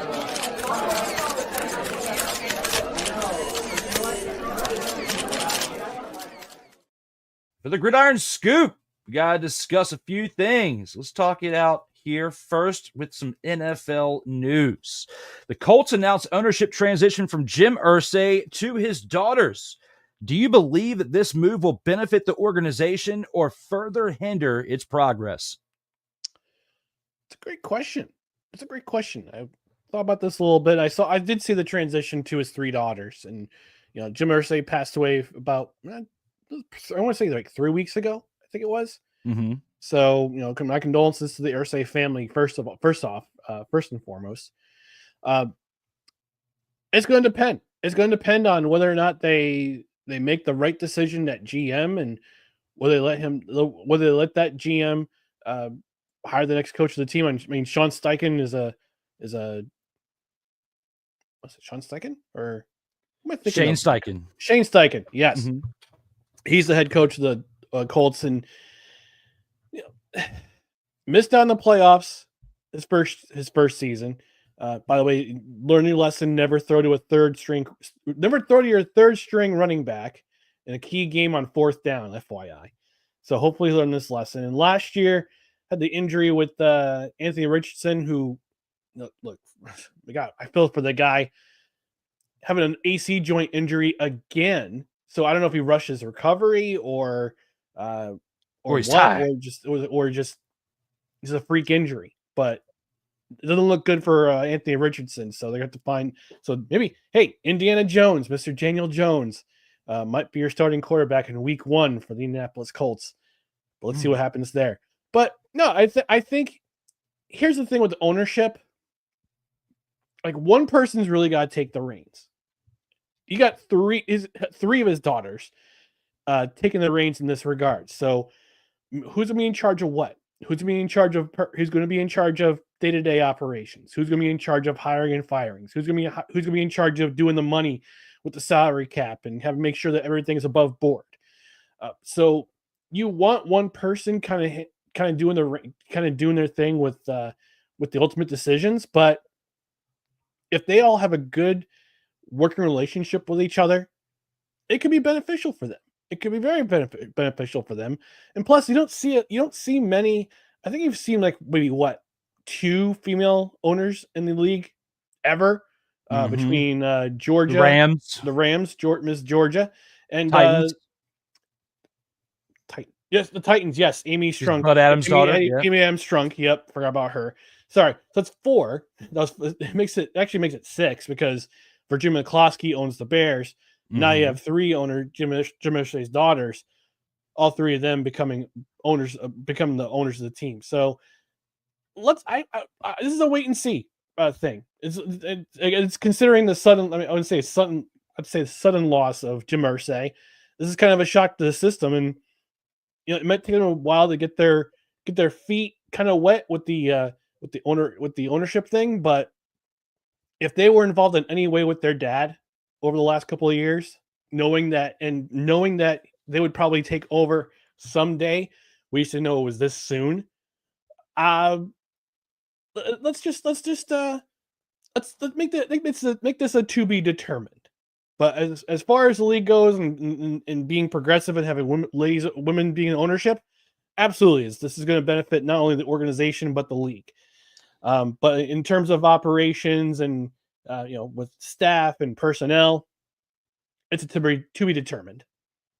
And Jim's daughter, Carly, she's been very active, which is why she has the controlling interest of the ownership, because she's actually been on sidelines during games with the headset on and participating with it, like not calling plays or anything, but just getting a feel for everything from the coaches in the box to the play on the field to even how the owners coordinate within all that. And has had a big feel for it, very similar to how Jim was with his dad, Bob, in the 80s and 90s, because Jim was like the youngest GM ever, like at 24, I think it was. And, was doing that and working his way on up in the company, the organization, up until the point that his dad passed away and he took over. This is another situation of, an owner passing and the heir apparent being family members. And then of this case, very similar to the Titans and the Bears, where you have ownership of the daughters coming through based on a passing of a parent. So it's worked out okay. But my thought is, when you look at how the Bears are performing, not that great. You look at how the Titans have been performing, not that great. Considering the fact that Carly's been involved as much as she has been, I feel like they have a chance to turn the perspective of this around, of the daughters taking over a team, because it hasn't been that successful since. And now you have an opportunity to rewrite history and be the face of female ownership in the NFL. I think this is big for the NFL. It's big for the future, considering their youth. We now have at least 30 years of Irsay ownership to look forward to, like we have over the past 30, and probably longer, because they're much younger than their dad was when he took over for Bob. So looking at it, at what it is, I think that this is going to be something that helps progress this team in a positive way in the future, but it might not be instant. It might take some time because of the fact. What's that? No, I was just looking at Jim Irsay's daughters. One of them, Carly, graduated from Skidmore College, which is right up the road from me. So she's a local-ish. she is local for you, yes, sir. And I feel like that they, as a whole, they made the right moves. And Jim probably had a lot of things set within his will and testament, ahead of time, because he knew over the last few years that maybe not as sudden as we saw, but he expected that he wasn't going to be around but so much longer, because he did live a pretty full life. So he probably had all this written out. That's probably why Carly was as active in the organization as she was on the sideline with the headset and everything we talked about before. Yeah. And I think that in the future, because of how she was brought about in the organization, very similar to Jim, it's going to pay off in a positive way. For our next subject that we have here within the Gridiron Scoop, the new CFL commissioner, Stuart Johnston, is eyeing opportunities to revitalize the league. What suggestions do you have for the league and how it could attract younger audiences to fill stadiums on game days? I know we just talked about Snoop Dogg and the attractions that they're doing here recently, but they got to get more creative than that. What are some things that you could possibly think that could help this league improve itself when it comes to attendance and viewership? I think one of the things that Stuart Johnston needs to do is he needs to make his Canadian-born players, the faces of the league. Yes. I can think of there's at least one Canadian on every single one of these franchises who makes a difference in every single game. I think kids want to see. I mean, look, hockey is going to be the number one thing in Canada. All right, hockey is going to be number one in Canada. Obviously, lacrosse is too, because if you don't know, lacrosse is actually the national sport of Canada, not hockey, lacrosse. But like the Canadian Football League, you don't see a lot of faces of the league. What the NFL has been able to do, and to a certain extent, the NCAA, they've made faces that are upfront and personal in front of your face in the league, and the CFL has failed to do that, especially over the last 25 years with the emergence of the internet, more worldwide audience, and you got more kids playing football. You got more kids playing football in not only U Sport, which is the NCAA of Canada. You got kids coming down from Canada to play in the United States, playing major college football. Chase Claypool is one of those guys. There's other. I mean, he has a bit of a head case, but hey, he made his digs at Notre Dame playing great football before he decided to become a viral star instead of paying attention to what he does in the football field. But I digress. You want to make Canadian-born players the faces of your league. Look, you've got Nathan Rourke, quarterback in BC. You've got Brady Oliveira, who's a two-time most outstanding player, league most outstanding player in Winnipeg. You've got I'm trying to think of who is in Canada. I think who is in Saskatchewan right now I could think of. Curtis Rourke, Nathan's brother, got drafted by the Saskatchewan Roughriders. He's not playing right now, but he could be a future star in this league, like he was at the university at Indiana University in the United States. He took them to the college football playoff for the first time ever. In Toronto, you got McInnes. You've got in Montreal. His name escapes me right now. I'm trying to think of who he is. Please hold. I know his name's on the tip of my tongue too. Davis Alexander? No, Davis Alexander's American. Sean Thomas Erlington? Well, Sean Thomas Erlington is Canadian born. But Marc-Antoine Ducroix, that's what I was thinking of. The defensive back, Marc-Antoine Ducroix, who's Quebec born, went to university there. You've got tons of impact players who are Canadian born playing in this league. Why don't you make them the faces of the league? I don't understand why this league is so. It can be such a. I mean, watching and talking to my friend Rod Peterson, this league can be such a boys' club. In that nothing is individual. It's a very Canadian thing. Everything's about the team. Everything's about the team no faces of the stars, no faces of the league. We can't have that. You can't market that way. Yes, you can. This is why your league doesn't get a whole lot of attention in Canada, is because you don't market your players. And yes, I understand everything's on a 1-year contract. A lot of things are a 1-year contract, especially if you're. I mean, the transitional aspect is different than the NFL per se. But you've got a lot of stars who are Canadian born, but they stay with their teams for a very, very long time. Nathan Rourke got his breakout in BC, went to the NFL for a bit, then came back to your league and staying in BC for the long haul. Brady Oliveira was drafted by the Blue Bombers and is probably going to stay a Blue Bomber for life. Andrew Harris was drafted by the BC Lions, then signed when came back home to play in Winnipeg and spend the rest of his career. Actually, no, he spent the last 2 years of his career in Toronto, but he's been a face of the league since 2011. Now he's a running backs coach with Saskatchewan. You've got a lot of players who make an impact on a weekly basis for your league, and you're not profiling them as the faces of your league. You've got homegrown talent that kids can look up to, playing junior football, playing peewee football, going to university, going to college in the United States can come back and make a difference for their hometown team. You got to market your players. And I know it's kind of tough to hear for our worldwide audience, maybe especially in Canada, especially for those who have been watching the game for a long time, but you've got the stars there. You got to make them the faces of the league. It doesn't matter if it's a transient league and they go to different places 2 or 3 years down the road. They're still your face of the league, and you want to bring in more players to watch. You want to bring in more players to get eyes on the television. That's where you're going to do it. It's going to do it with individuals, not so much on the team, on a team level. Very interesting. Like, I really like your suggestion for basically making, Canadian-born the face of the league.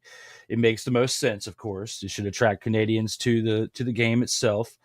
But they need to incorporate some more fun within the game. And I'm looking at this guy right here, Mr. Johnston, and thinking to myself, you got to incorporate some things. You got to look at the UFL, for instance, and what they've done. Like DC, the beer snake. Make things a little bit more fun for the crowd, when it comes to things they can do, as long as you can trust them to behave, which it seems like in Canada, you can trust them more to behave than you would for fans of DC here in the United States.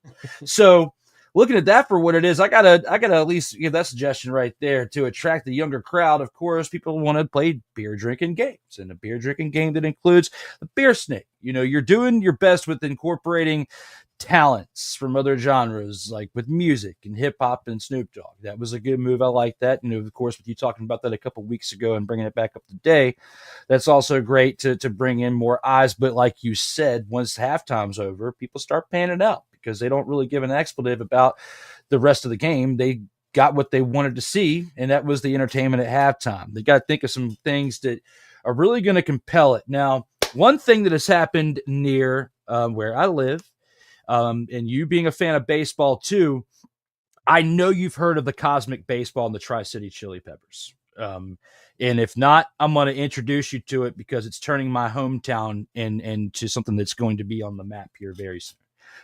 Look up Cosmic Baseball, Tri-City Chili Peppers. It's getting big. It's changing minor league baseball, very big. I've seen this. And that's in my hometown. Okay, so That's not far from me. So looking at that for what it is, if you can do something like that with football, if you can find a way to incorporate more entertainment, ever since they started doing Cosmic Baseball, there's been sellouts at that stadium ever since it started last year. So every game is like sold out, and the only way you can get tickets is like through like a raffle, or you got to know somebody, because there's like the Savannah Bananas. Yeah. Yes, but it's legit baseball. Everything's legit. They don't do any of that, funky stuff. Even though it's funny what the Savannah Bananas do, this is legit baseball, just played under cosmic lighting. And actually, one of my good friends is the head of the head of the production there. And if I can ever get some time away from what I do outside of this in my busy life, I'm supposed to go do some stuff with him there at some point.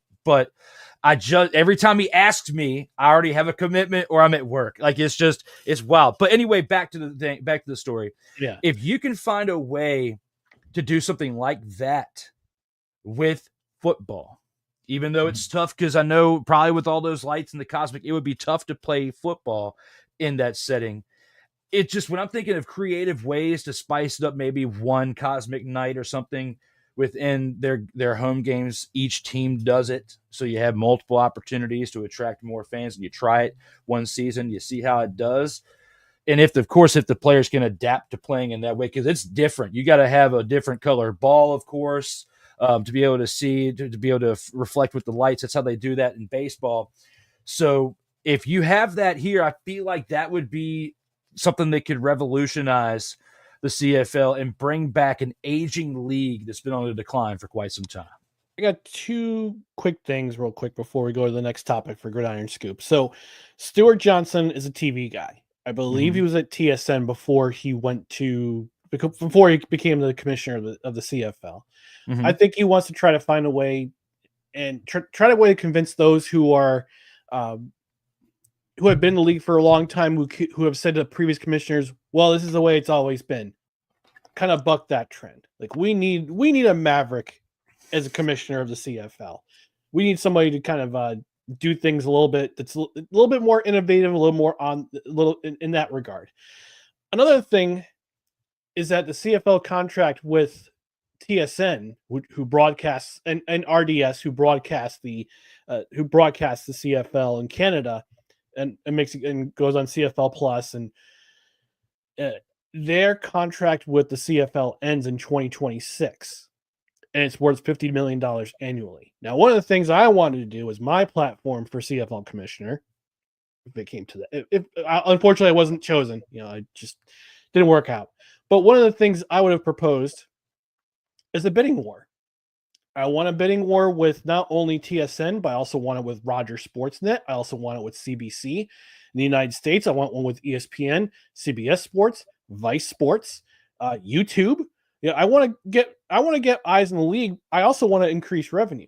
And right now, TSN's only getting $50 million a year from the CFL's getting only $50 million Canadian per year from TSN for the broadcast rights, compared to the NFL, where it's in the billions for X amount of years. There's a reason why the CFL isn't having the big contract. They're not paying out the big contracts. It's because they can't generate enough revenue to get more eyeballs on the string on your television.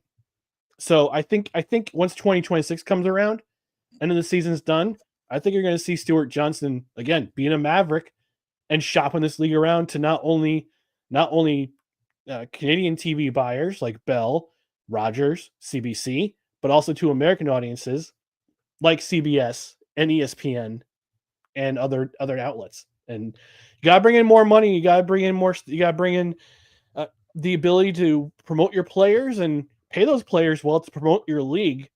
This is one way to do it. And again, get Canadian kids to pay attention to Canadian-born players. I just feel like unless they find a way to fill these stadiums more, they're not going to get the type of TV deals they want. They're not going to be able to get the increased revenue that they want. Now, they have more fans there than the UFL does, but the UFL has a lot more connections considering who's at the top of the food chain owning that league and how it's presented. It's not presented as a league to combat with the NFL. Okay. No, and it's presented as more like a start up to get yourself there to those who are struggling to make a roster and actually play in the NFL, those practice squad players, those free agents that get the opportunity to showcase their skills. And because of the way it's sold and because their partnership with the U.S. military, primarily the Army and the other sponsors that they have, that's what keeps them afloat and why they can get deals with Fox and ABC, ESPN, and, places like that, as to where, CFL is struggling when it comes to finding national television, to the national stations to put them all over television and get them where they need to be. And it's primarily on cable in Canada. Mm-hmm. So, and plus, if it's a Saturday night in, say, August or September, you're not going to find it on the main TSN station. You're going to find it like TSN 3, TSN 4, and it's like, that's why you can't get eyes on the product, is because not on the primary station. So if you put it on free TV, not say free TV, but if you put it on TV that most people can watch, like in the United States, the big four networks, ABC, NBC, CBS, Fox. Although I'm praying one day that the higher ups at Disney will put Monday Night Football back on ABC permanently, because it worked. It doesn't work on ESPN anymore. That's another topic for another day. But I think you just need to get more eyes on the product. That's why that's when you get more people to come out. The Grey Cup is a big thing every year, and you get people to show up in the stands just because they're mostly smaller stadiums. They're primarily smaller stadiums. I think BC Place is the biggest stadium of them all, but they only sell the lower bowl unless it's a big game and they sell out they sell both levels. But primarily it's played in small stadiums, like small college stadiums. Although I think Winnipeg, they hold in the 30s, and I think in Saskatchewan they hold in the 30s. But no, you need to get more eyes on your product, and you can't be doing it on the auxiliary stations of TSN. You got to put it on like it's like a television station like a CTV or CBC or Rogers. It's going to promote your product, going to make your product bigger than than you already have it now. Yeah, it's just, to me, I like what you're saying. The only thing I disagree on is I don't think they're going to get the TV deal unless they increase more consistent attendance, because you already have another spring football league that's showcased on big television networks, and they don't have that great of fanhood unless you're in St. Louis. Okay. St. Louis has been doing great when it comes to the fans, which is why they have the UFL championship game again this year. But if the CFL is trying to, in this case, they're kind of competing with the UFL, even though they've got a storied history. But the UFL is better in comparison to the fact that they're on bigger stations. They're on Fox. They're on ABC, which owns ESPN because they're part of Disney that owns them all. So they're on bigger networks because of their sponsors and the connections based on who's running it. Now, Stewart, like you said, who comes from a historical background of working with TSN and TV, he should have that type of in to increase the revenue or increase the viewership based on a better station. But you have to be able to sell it, and unless they can acquire the sponsorship to help pay for certain things and alleviate the pressures in certain ways, or in my opinion, just from a different side, because of course, I have 120 episodes of a debate show. I can debate a little bit. All right. Mm-hmm. Looking at that for what it is, I have to find a difference here. And I feel like the difference is when you turn on the TV, what is the similarities between the two leagues? They don't have enough people in the stands.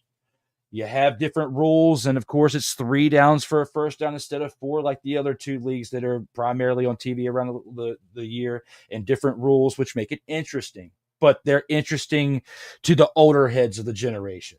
Okay. When we're thinking of newer generations trying to get into football, you already have a long NFL season. And those of you who love professional wrestling and football, and you use that towards your motivation to watch UFL, by the time you get to CFL, there's just not enough on the screen that's reaching out to you unless you're a diehard fan. Okay. Like us that just love football. And you're just a diehard fan of CFL based on your past, and we've covered that quite a bit as well. But the only thing, I like a lot of what you said, but the only thing I disagree on is I feel like they need to get more people in the stands in order to increase the odds of other bigger networks taking the chance on them, because it's like when you think about the UFL on TV and their low viewership and how that's kind of trickling along. The CFL was doing that for years before the UFL came around, and that's why they've gotten to where they're at with a broadcast station and TSN. And I feel like part of it had to deal with, well, you got it on bigger networks and they don't have many people in the stands. Why are we carrying this on bigger networks? Because of that, they've got to find a way to bring more people in, even though that is smaller stadiums.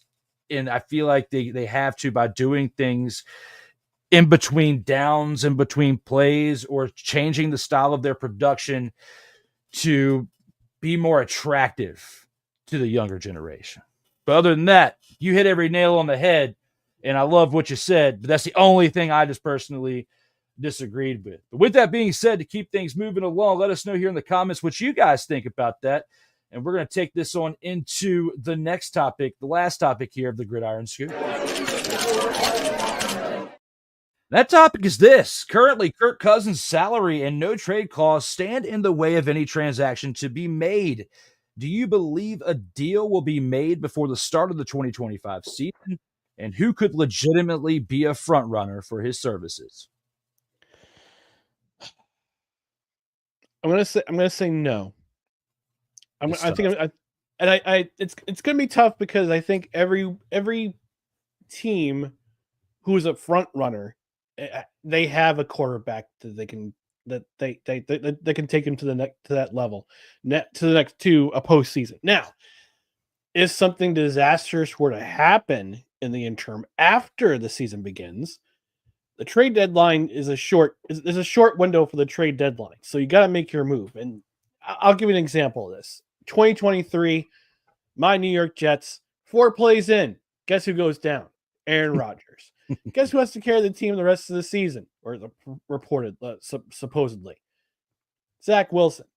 And Joe Douglas did not pull a trigger to get somebody in that chair to start and carry the team the rest of the way. And we all know what happened after that. I think if Kirk Cousins, part of it is his salary because it's fully guaranteed contract. I mean, I would love to meet his agent and figure out a way to negotiate contract with the company I work for now to get fully guaranteed money. And the fact that there's a no trade clause is going to handcuff the Falcons for sure. The only thing they can do is set him free, is just cut him. But it's gonna be dead cap money on the books for a number of years. So they have to find somebody. They have to find a dance partner who is, I wouldn't say silly enough, but who if they're finding themselves out of a playoff spot and they were supposed to be one of those teams that was supposed to contend for a playoff spot by the trade deadline this year, they'll find a dance partner. That's for sure. But right now, that fully guaranteed salary and the fact there's a no trade clause, it's just making life difficult for the Falcons. And hey, this is what happens when you draft Michael Penix first overall in 2024, or as your first overall pick in 2024, which I thought was indeed shocking. But they think they have a plan in place. They have a plan in place. So let's see what happens. But Kirk Cousins, he's making life difficult for the Falcons right now to do anything with him. It's going to be tough. And the only team that could possibly, in my opinion, be the ones that actually reach for him would be the Saints. They've got the cap room, but they've got the big question marks at quarterback with Derek Carr retiring. They made a draft pick this year. You've also got Spencer Rattler there was a rookie last year who came in because Carr was hurt, did not do all that well, so it's not looking good. But the reason why Carr went down, the reason why Spencer Rattler didn't look good, because he was rattled because the offensive line wasn't blocking for him. And if you don't have protection, you're going to be scrambling around. You're going to be out of your element, and that's either where you're that type of quarterback that can extend plays like a Mahomes or what we saw from Jaden Daniels last year and others in the past that can do that. That is not of the caliber of Rattler, and I'm not sure that it's going to be the same with their new pick from this year. So that's the only place I could see Kirk going, but even he, in his late 30s now, doesn't have the agility and the mobility to escape plays to do even better than them, and they're younger and fresher in their early 20s that should be able to escape more pressure than someone in their late 30s. And is someone of the contract of Kirk Cousins, when you think of that, you think of his past injury situation with what happened in Minnesota. You think about how he was on the decline last year, which is why they benched him for Penix. You're not going to make a trade and give up a lot of picks or a lot of capital to suffice that trade, because you're not going to get enough in return out of the results on the field for what you would trade for, unless you took a chance, like say they released him and then you have a Russell Wilson situation where they can sign him for the league minimum, or like last year with Daniel Jones when they released him and the Vikings signed him at a league minimum. And now because he went to that situation, I feel like that's what set him up to go to the Colts this year and, compete with Anthony Richardson. So I'm with you. I think that if they release him, they've got a chance for somebody else to pick him up that way and do it like a Russell Wilson situation or someone else. But for this situation, for trading him, I'm not sold on them making a deal before the start of the 2025 year. I'm not sold on an actual team being a legitimate front runner for his services via trade. It would have to literally be a signed deal for the league minimum because of the contract situation. And that's the only way that it works. But because you have Penix, who also has his history of injuries in college, and he only got 3 games last year, I feel like because you're going to be on the hook for this money, regardless if you release him, you might as well keep him, because if Penix goes down by week 6 or 7 or 8, you still have another 10 games left in the season. And if this team is actually clicking on all cylinders around the quarterback position to where he can plug and play, it's a better option to go with Kirk Cousins, who will be well rested at that point and also should know the playbook well enough by that point that you should start to get some dividends from your investment. So with that, I feel like your best option would be just to hold on to him at this point. You have a lot less of a cap hit in the third year of the contract next year if you get rid of him in the offseason after 2025. You have no hit in year 4 if you get rid of him, but I don't see them keeping him till year 4 of the contract. Right here and now, I feel like he's an Atlanta Falcon throughout this season.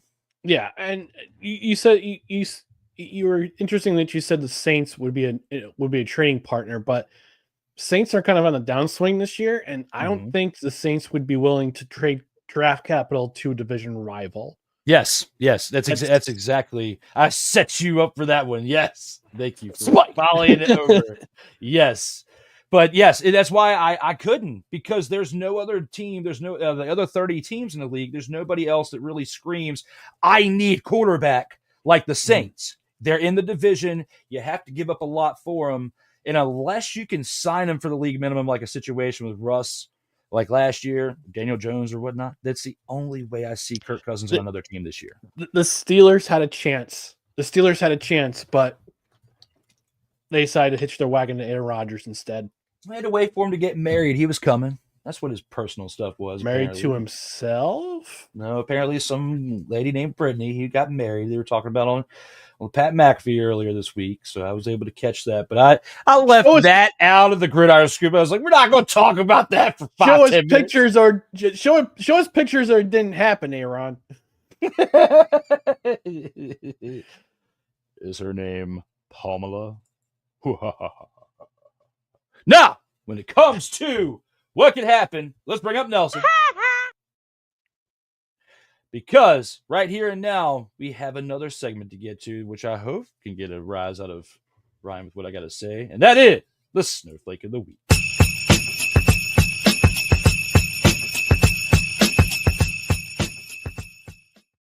And here with the Snowflake of the Week, it's now Ryan's chance to tell us who he has as his pick for Snowflake of the Week. We talked about this in one of the first segments that I came on. Talk about the Montreal Alouettes and the Toronto Argonauts. And what you don't do a week before the season begins, and that is release your best running back, the running back who was your workhorse running back all of last season, and arguably the season before and the season before that. Toronto Argonauts got rid of Kadeem Carey. He was a camp cut casualty, training camp cut casualty. Wound up signing with Saskatchewan because he wanted to. Yes, that's literally the reason why he signed with the Saskatchewan Roughriders, because he wanted to. And the consequence of that is 10 carries for 34 rushing yards by your team. Your quarterback, Nick Arbuckle, was your leading rusher. As the caption says below, looked like absolute dumpster pelicans, unable to run. My goodness. What are you doing? Getting rid of your workhorse running back a week before your season begins against arguably one of the best defenses in the Canadian Football League. And that's why they're my Snowflake of the Week. The Argos running game. 10 carries, 34 yards. Most of those yards by your quarterback. Shame. That was a great pick there, sir. I loved it. And you brought the fire with that. And I hope that I can do the same with this one. Now, because the UFL is about over, we have the championship game this week. And then it's the last thing I can cover for them next week. And it'll probably be like for 15 minutes. But with that being said, I have to go with my pick within the UFL for my Snowflake of the Week. And my pick is Max Duggan. Max Duggan was 7 of 14 for completions out of attempts, 105 passing yards, 1 interception. Don't let the numbers fool you on the bottom half, as he did have 8 rushes for 33 yards and a rushing touchdown, but the 45.2 quarterback rating was absolutely terrible when you look at the fact that his team lost 36-18, and they were the front runner to make it to the UFL finals with an 8-2 regular season record. Certified dumpster pelican performance despite the rush numbers. I have to go with Max Duggan as my selection for Snowflake of the Week. Yikes. And in a big game, and in a big game too, like that. The the semifinal of the UFL. Can't have a performance like that, Max. Terrible. Terrible. So bad. Yes. And I believe. Oh, yeah. That's terrible. I had it ready to lock and loaded, but we've got one big segment left, but we are going to take a quick commercial break before we get to that. That is the 2-minute drill. And with that being said, we're going to take it on in to that right there.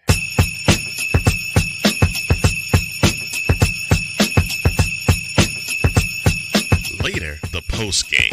But coming up next, the 2-minute drill. This is Total Football Talk. Comey Media Incorporated. Creating content magic in the real world.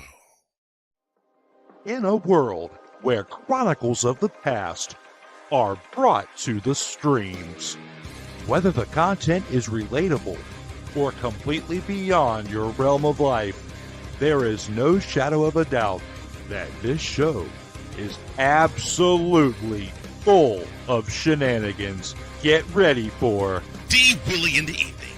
This Sunday at 10:05 p.m. Eastern. Exclusively on Sartoba Media, where the struggle is real to be awesome.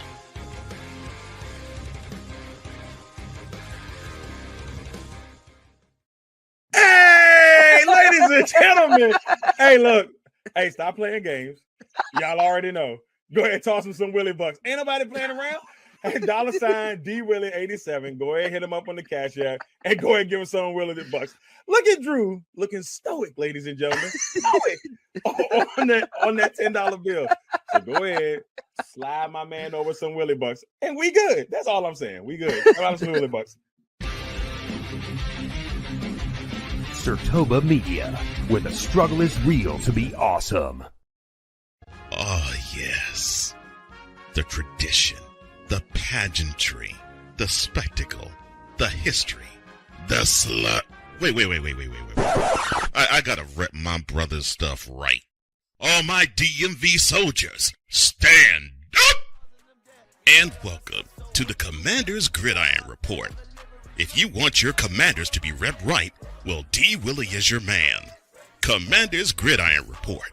Every Tuesday at 1:05 p.m. Eastern, 12:05 a.m. Central. On the Sartoba Media YouTube channel. Music by J. Cool. Where my soldiers, right side, commanders. Where my soldiers, left side, commanders.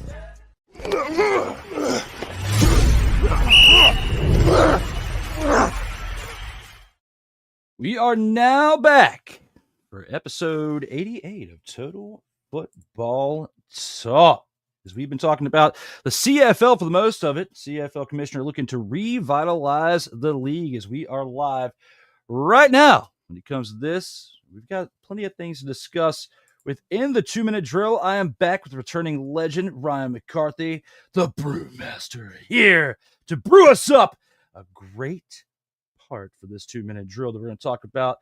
We got to recap the first game of this week when it comes to the CFL, but we have a whole lot more to bring to you within that. Now, when it comes to the CFL, this is the schedule that we are looking at for week 2. You had the BC Lions and the Winnipeg Blue Bombers last night to kick it off, but then we've got 3 other games to actually preview for this week between the Blue Bombers, the Lions, the Alouettes, the Redblacks, the Stampeders, the Argonauts, the Roughriders, and the Tiger Kitties. But we're going to start this off with the Lions and the Blue Bombers. Last night, you had the BC Lions falling to the Blue Bombers 20-34 in this Thursday night contest. Chris Strevler, 15-24 for 246 passing yards, 3 passing touchdowns as well, with an interception and 2 carries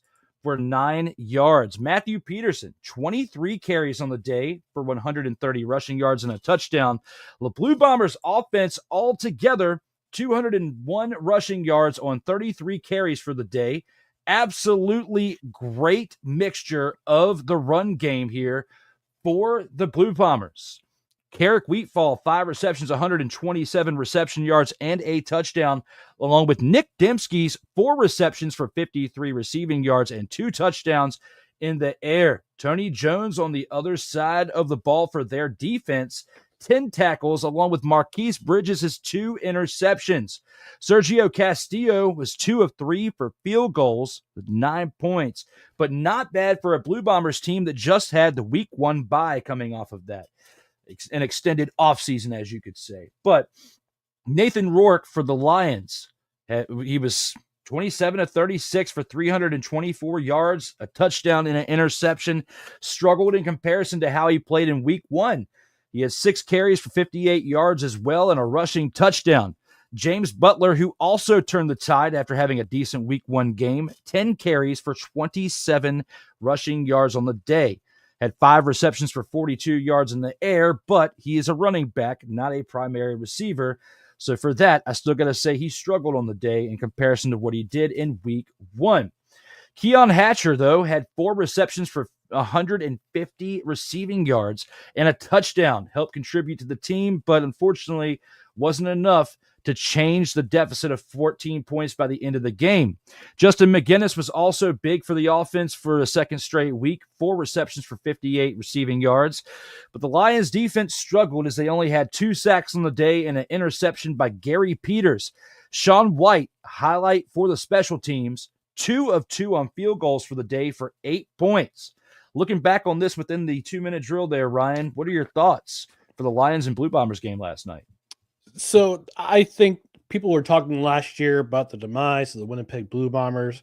Got off to that 0-4 start. I think it was very important for them to get off to a good start this year, come out the gate running, in a sense. I hear music. But the story of this game was the fact that they didn't have Zach Collaros. He was serving a suspension because he missed a phone call for a drug test. Put in Chris Strebler, former New York Jets quarterbacking legend, Chris Strebler, I might add. Oh, and Arizona, spent some time with the Arizona Cardinals, had a cup of coffee with them. But not only was it Chris Strebler having an impressive game, it was also Matthew Peterson who had a very impressive game, because Brady Oliveira, he only had 2 carries for 49 yards in this game, but left with a shoulder injury. And Farhan Lalji from TSN is saying that there's reports that Oliveira might be out longer because of a shoulder injury. So hopefully that's not the case, because, again, like I said in one of the last segments, he's one of the faces of the CFL right now. As the most valuable, was the most outstanding player last year, and was part of the Blue Bombers team that won the West Division after an 0-4 start because they relied on him. But Matthew Peterson, in his stead, 23 carries, 130 yards. The Blue Bombers offense picking up right where they left off last year. They love to run the ball, as evidenced with 201 yards on 33 carries, which is exceptional. Chris Strebler, again, great game. 246 yards, 3 touchdowns. Didn't have to throw the ball a lot because he was aided by his running game. Defensively, 2 turnovers forced. Tony Jones, 10 tackles. They got after Nathan Rourke a bunch of times. Let me just see how many sacks they had. They had 1 sack, but they were getting after him and forcing him to throw errant passes. 2 of them were interceptions. On the other side of the ball, BC couldn't get the run game going, so they had to rely on Nathan Rourke, who also got hurt in this game, but he toughed it out for as long as he could. And then in the fourth quarter, Buck Pierce yanked him, put in Jeremiah Masoli for a couple of plays in the fourth quarter, wanting to conserve his quarterback, just make sure he doesn't get hurt further, and he throws an interception. So Winnipeg, their demise was well exaggerated, and I keep hearing about this team's getting older, the core of this team's getting older, but they know how to find players to fill in the hole where they needed to. So Strebler stepped up, had a great performance. Peterson stepped up, had over 100 yards himself. Usually those yards go to Brady Oliveira, but When one person goes down, someone steps it up, and I think Mike O'Shea, the reason why Coach Mike O'Shea is one of the best head coaches in the CFL and at least over the last decade, is because he knows how to find players and get them to play their role and get them to play it well on both sides of the ball. And it was evidence in this first game for the Winnipeg Blue Bombers. They put up 34 points on the board against the BC Lions, and that's back to the drawing board for the Lions. But for the Blue Bombers, they can look back at this game and say, okay, we are who we are. We're proud of the fact of who we are. This is why we're the five-time West Division champ. We're going to 5 straight Grey Cups.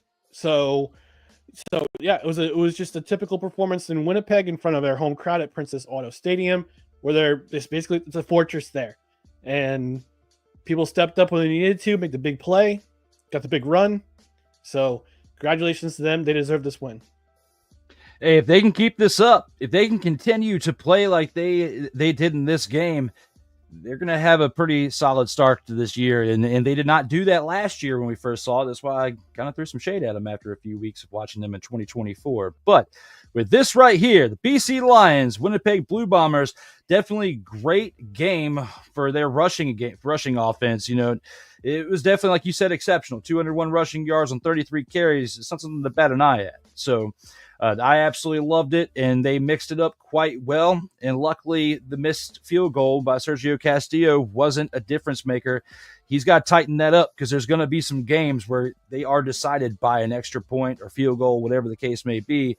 It's coming. It happens every year. But if you have a kicker that's missing 1 to 2 field goals a game, it's not a good recipe when you get down to those moments here towards the latter part of the season. So hopefully they can tighten that up. That's the only really shade I have to throw, if any, towards the Winnipeg Blue Bombers. The Lions, though, they felt like they had a short week as a result of how they were last week. And, they were riding too high off the success of the last game, and they weren't quite ready for a competitive team in the Winnipeg Blue Bombers. So with that, I got to say that's why this game went the way that it did, and agree with you on your takes as well. And for that, we still have some more games that we have to not break down like we did for this one just because of timing, but actually preview here within the 2-minute drill. Hey, who's giving them the business? Let's talk about Friday. Tonight, Alouettes here, about a half an hour the game starts live from the moment that we are in right now. You look at the Alouettes who take on the Redblacks in Ottawa. The Alouettes are 1-0 from their last week's win, and the Redblacks are 0-1. Do you think that the Redblacks fall to 0-2 and the Alouettes can go to 2-0? Or will it be vice versa, both teams actually being 1-1 at the end of this game? All right, I learned my lesson from last week. I'm going with Montreal in this game. Montreal, their defense is legit. I said they were top 2 in this. I said they were top 2 of the league. Winnipeg is obviously the standard right now. Saskatchewan's right behind. I think Saskatchewan's right behind Montreal. Those are your 3 best defenses in the league. And with Ottawa kind of weakened with Drew Brown missing this week, former Alouettes quarterback Matthew Schultz will be in the game. This is going to be. It's going to be one of those games where it's going to be close until the end. I think Montreal pulls away. I think it's important for the Montreal receivers to make the plays they need to. Maybe Davis Alexander needs to take a touch off his throws. doesn't overthrow his receivers. There's one thing I want to keep in mind here. Eugene Lewis, wide receiver for the Ottawa Redblacks, he is 1 touchdown reception away from tying a league record with 10 consecutive games with a receiving touchdown. And he could do that tonight if he gets a receiving touchdown against the Montreal Alouettes. So that might be the one bright spot, I think, for Ottawa. But Montreal's defense, especially against the run, is too tough. And that run game last week for Ottawa was non-existent against the Roughriders, and they have a tougher, just as tough task tonight against the Montreal Alouettes. So I'm taking Montreal in this game, and I think it's going to be a good game, but I think Montreal pulls out the win in the end. It's not often I disagree with you there, Ryan. It's really not. Hey, okay. But based on how the Redblacks kept up with the Saskatchewan Roughriders last week in that Thursday game, okay, they have had literally a straight week to get it together since then and reflect on their mistakes from that game. Drew Brown, if he has another 400-yard passing game, I don't think they're losing this game tonight. I just don't. And with that being said, I think he's going to throw, like you said, he had like 3 or 4 consecutive 400-yard passing games. 3 consecutive games of 400 rushing yards, but he's not in this game tonight. He's not playing this game tonight. No, he's not. Okay. No, Matthew Schultz is starting for him.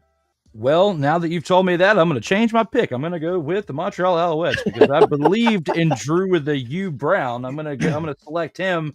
But, now that you told me that, I was thinking along the lines of, how he got the ball to Justin Hardy, and he had over 133, yards. He also had Braylon Addison, who also had 112 yards. He had 2 receivers over 100 yards last week. If you don't have the guy who's slinging the rock 40 times, getting 400 passing yards out there, they're not going to do it. And I don't know the backup enough and believe in him enough to sit here and say he can do the same as Drew Brown. And because you didn't believe in him and go with the Redblacks and went with your team, even though it's not a homer pick, it was a realistic pick based on what you said, I'm going to have to side with you on this and say the Alouettes are winning this game. They go to 2-0. Redblacks fall to 0-2. And that's the result of this mother-fathering game right here. Who's giving them the business? All right, now to the Saturday games. This Saturday, you actually have 3 professional football games. It starts with 2 CFL games, followed by the UFL Championship at 8 p.m. on ABC. You have the BC Lions, who started it off last night with the Blue Bombers. Then you have, again, the Alouettes and the Redblacks that we just covered. Now you have 2 games, starting off with the Stampeders traveling to Toronto to take on the Argonauts at 4 p.m. Eastern Time. The Stampeders are 1-0. The Argonauts are also 0-1, just like the home team we just talked about with the previous game. With that being said, do you think that the Argonauts can turn things around after being embarrassed last week? Or do the Stampeders, in your opinion, are another team that stays undefeated? Man, this is a tough one to pick, but I'm going to take Calgary in this game. I think the running they found their niche with the running game. Toronto had a tough time stopping the Alouettes rushing attack last week, and yeah, it's a different environment because you're at home, you're at BMO Field, but Calgary was just very impressive on the ground last week. Vernon Adams didn't have to do a whole lot of hero ball, as I call it, hero ball, trying to save the game because they can't get the running game going. And Dedrick Mills is a legit running back in this league. For Toronto, they're starting. They still don't have Chad Kelly under center, so it's Nick Arbuckle again, but they're missing their number 1 center in Peter Nicastro. He's out for the game, and also last week the Argos they allowed a lot of penalty yards that turned into first downs for Montreal, so they gotta be disciplined. And I think being at home will help in that regard. But I thought Calgary's performance last week was impressive on both the offense and the defense, even though they allowed all those passing yards to Bo Levi Mitchell. But it's not they're not facing Bo Levi Mitchell this week. They're facing Nick Arbuckle, who is going to do just enough. And also Toronto needs to find a running game, and their running game was absent last week. So I've got Calgary. They got the better running game. They've got just enough to take it over the edge against Toronto. I like your take right there too. I'm going with Calgary as well. It's ironic that all 4 games that are played this weekend by the CFL from Thursday to Saturday, all 4 home teams are going into these games with no wins. Even though the Blue Bombers were on a bye in week 1, you still got to count that. No team that's a home team this week going into their game had a win. Blue Bombers changed that up after that win from last night. But I got to agree with you here. I just don't like what the Argonauts have in comparison to the Stampeders, and I don't think they're going to be able to compete with them, even though it's not Bo Levi Mitchell, like you said, in the Tiger Cats. I just didn't like what I saw from Toronto last week. And for that, I got to agree with you and say that you got 2-0 teams now back-to-back, and all three teams are technically that we have predicted. Well, the one from last night as a result of 1-0, but the ones we predicted are 2-0. All three teams that have won this week, if that happens, would be undefeated. That's absolutely wild. And for that, we're going to take this into the last game to predict for the week. Hey, who's giving them the business? We got to go with my team, known as the Saskatchewan Roughriders. As they're on the road, the 1-0 Roughriders are on the road, traveling to Hamilton to take on the Tiger Kitties. For that, Tiger Kitties are 0-1 for their start in this 2025 season. Ryan, looking at it for what it is, do we have a continuance of undefeated teams, or will the Tiger Kitties upset the Roughriders at home? No, I think this will be a continuation of unbeaten teams, and I have to think two-headed running attack with two very good running backs in AJ Ouellette, Kadeem Carey is going to make an impact. It's going to take a lot of pressure off Trevor Harris to pass the ball and make big plays when you have those two guys in your backfield. The defense is going to be is very adept at stopping the run. I mentioned in the game against Calgary that Greg Bell couldn't get it going. 14 yards rushing on 8 carries, and they had to put the burden on Bo Levi Mitchell to win this game for the Tiger Cats. And not only can the Rough Riders stop the run, they can get after the quarterback too. They have ways to get after the quarterback, and it's going to be very tough. It's going to be, you're going to have a whole environment with the Tiger Cats at Tim Hortons Field. It's been their home for the last couple seasons, but this is a Rough Riders team that's on a mission this year, and they got off to a good start. Unlike last year, they got off to a great start, had that slide, and then finished the season well.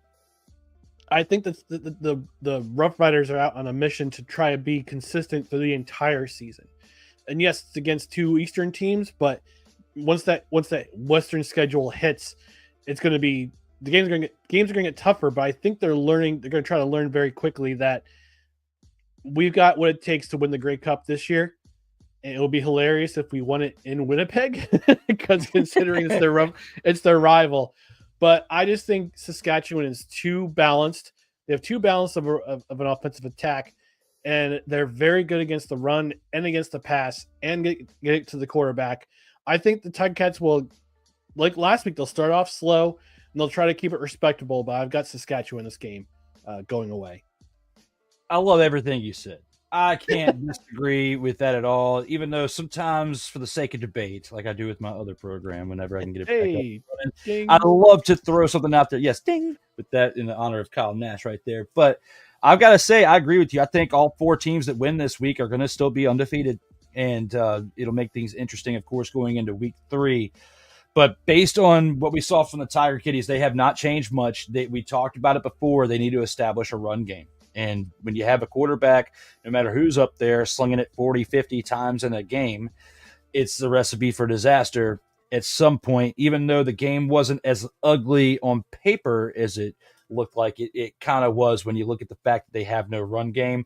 Saskatchewan does. They are a well-balanced team in comparison to the Tiger Cats. When you look at what we saw in week 1 by both teams' outcome, I got to go with Saskatchewan for my pick.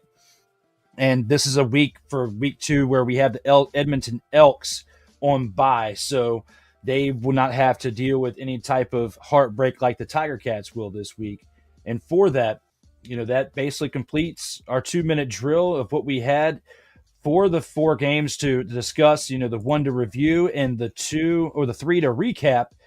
And for that, we're going to take this into our final segment of the show, where we go to the post game and talk about our final thoughts, wrapping it on up for this program.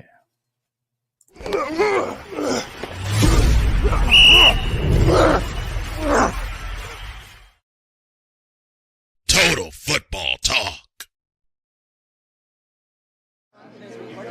As long as it's one.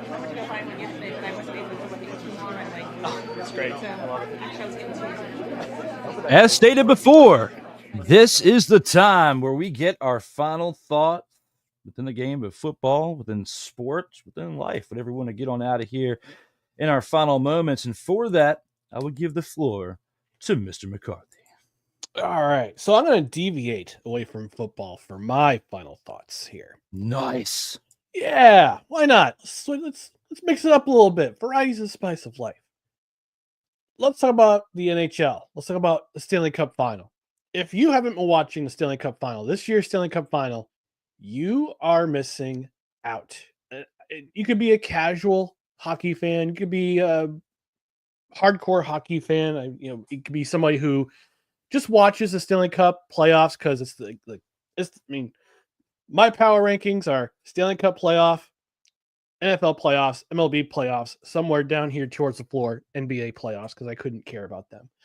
But you have missed 3 out of the first 4 games of this final. Go to overtime. You have missed 1 game. Go to double overtime. It is now tied up at 2. Last night's game was absolute cinema. Panthers go up 3-0. Edmonton ties it up at 3 at the end of the second period. In the second period, they come back and they tie the score at 3. With less than 6 minutes remaining, less than 7 minutes remaining in the third period, Edmonton takes the lead. The Florida Panthers score with 19 and a half seconds left in the game to tie it up at 4, to send it to overtime. That was the second, that goal in the third period of game 4 was the second latest goal ever scored to force overtime. You know what the number one? Do you know what the first number one is? Who? It was 2 games ago by Corey Perry scoring with 17 seconds left in the game to tie the score at 3 to send it overtime. So we've seen the 2 goals with the least amount of time to tie the score to send the game into overtime in this series. We've had 3 of 4 games go to overtime. It is now a best of 3. Saturday night, 8:00 Eastern, the series shifts back to Edmonton. I picked the Edmonton Oilers to take the game, to take the cup in 6 games. It could go a full 7, and that's fine because every game has, with the exception of game 3, which was an absolute whitewashing by the Florida Panthers and a 6-1 win. Every game has been absolute cinema.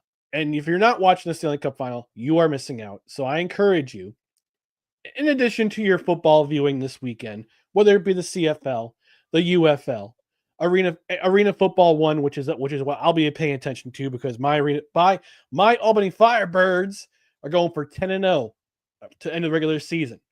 Nice. I encourage you to check out the Stanley Cup Final. Check out some hockey. Even if you're a casual fan and you don't really care, you don't really follow the league that much, you're going to find yourself watching some absolute cinema, and you won't be disappointed. And you may actually increase your fandom after watching this series. It's been so much fun to watch.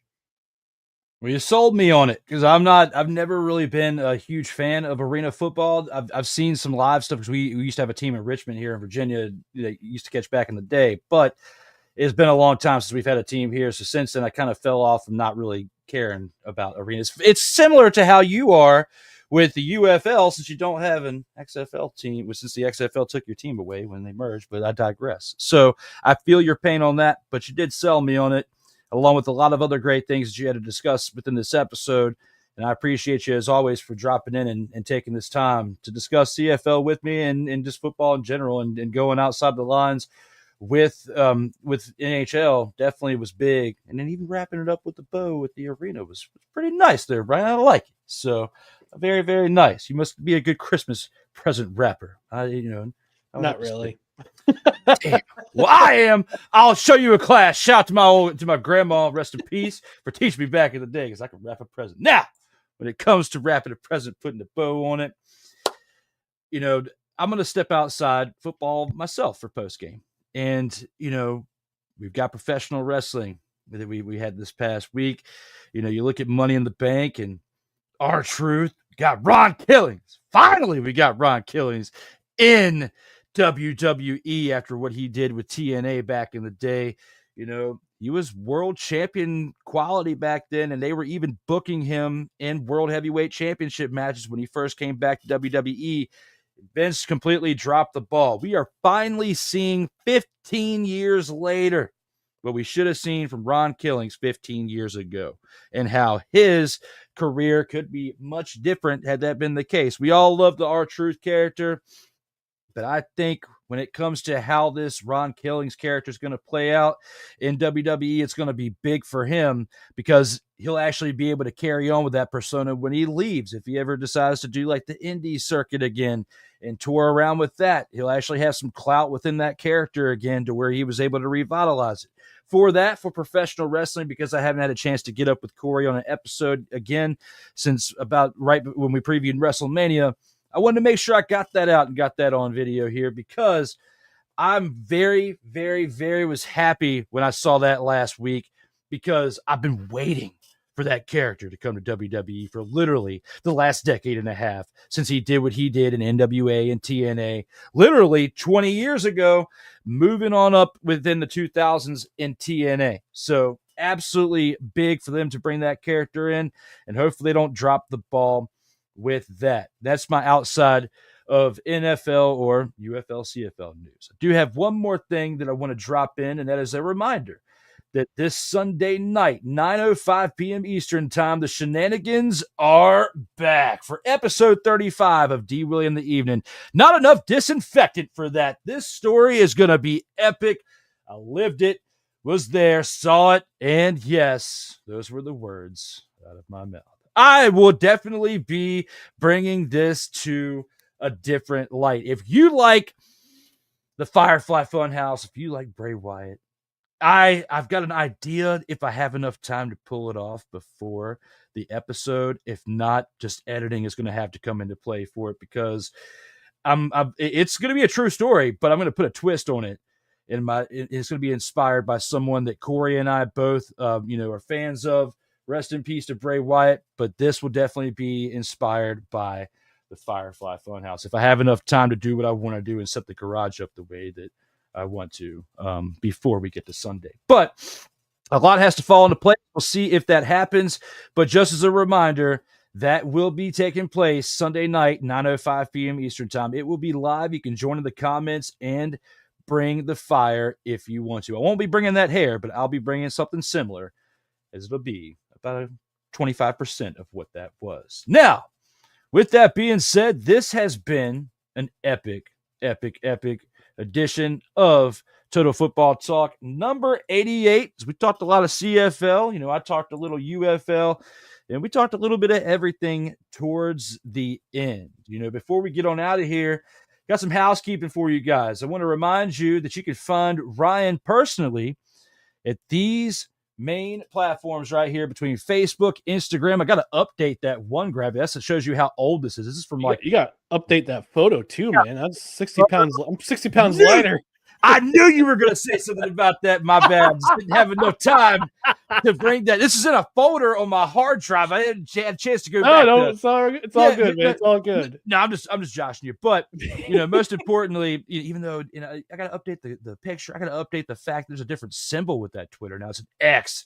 But you can find him at those primary sites, social media wise, and as well as his no credentials required platform as well, which you can see them multiple times throughout the week, whether they're reviewing sports or what they've been doing for a couple of years. And I love tuning into when you guys get into movie reviews, like sports movie reviews. Yeah. You've been crushing it. I've been catching as much as I can. The only downfall is my schedule. Like, I'm at work when you guys are live. It's what sucks. So I have to catch the replay. So, but another great episode this past week, and look forward to the next one that you guys have as well. If you guys want to go to work when it comes to search for somebody, you can go through all these different links right here and find yours truly. As I like to tell Cole each and every week, go to work when he's talking about it, because that's literally what you have to do in order to make this happen. One more time, we'll see the links come on through before we get one out of here. Ryan, for episode 88, man, an honor, joy, and a privilege to be here with you once again for this edition. Hope we can do it again soon and talk more CFL like we did this time last year when we were discussing some weekly CFL. We'll talk more about that off the air. But for the people here that get the chance to watch this live, the 40 of you watching this live, or those of you who watch it in the replay, you feel what I feel. A man right here who's got the knowledge of the CFL, who brought the heat, and he did. And if I can ever get my attention towards arena football enough to make it more worthwhile for him, I'll try. But CFL right here and now, you got me. Before we get on out of here, Ryan, you got any final things to say to the crowd, to the tribe? No, just thank you for joining us. We appreciate you stopping by, and thanks again, Drew. Thanks for letting me be a part of this program and many other shows. Hopefully, I can join you on D Willie in the evening at some point. I'm not sure if it's a shame pointing finger or just you should. Yes. Okay. No, that was not shame. No. I meant okay. Come on. Yes. It's more like this than that. No. Not the Kimbo Matumbo finger. No. I'm too excited, man. I saw that. It was kind of like this to both. Surprise, motherfucker. It was a surprise because of what I did and how it was all a surprise. But like we say at the end of every show, like Cole says, to lead me into what I say, I'm going to try to combine the two. Everyone, when it comes to life, like football, keep your head up, and you got to play until the whistle blows. And as always, for me, for Brian, for Cole, for this program, for everybody you know and love out there in these streets, please stay safe for the streets. Be safe, everyone. Peace.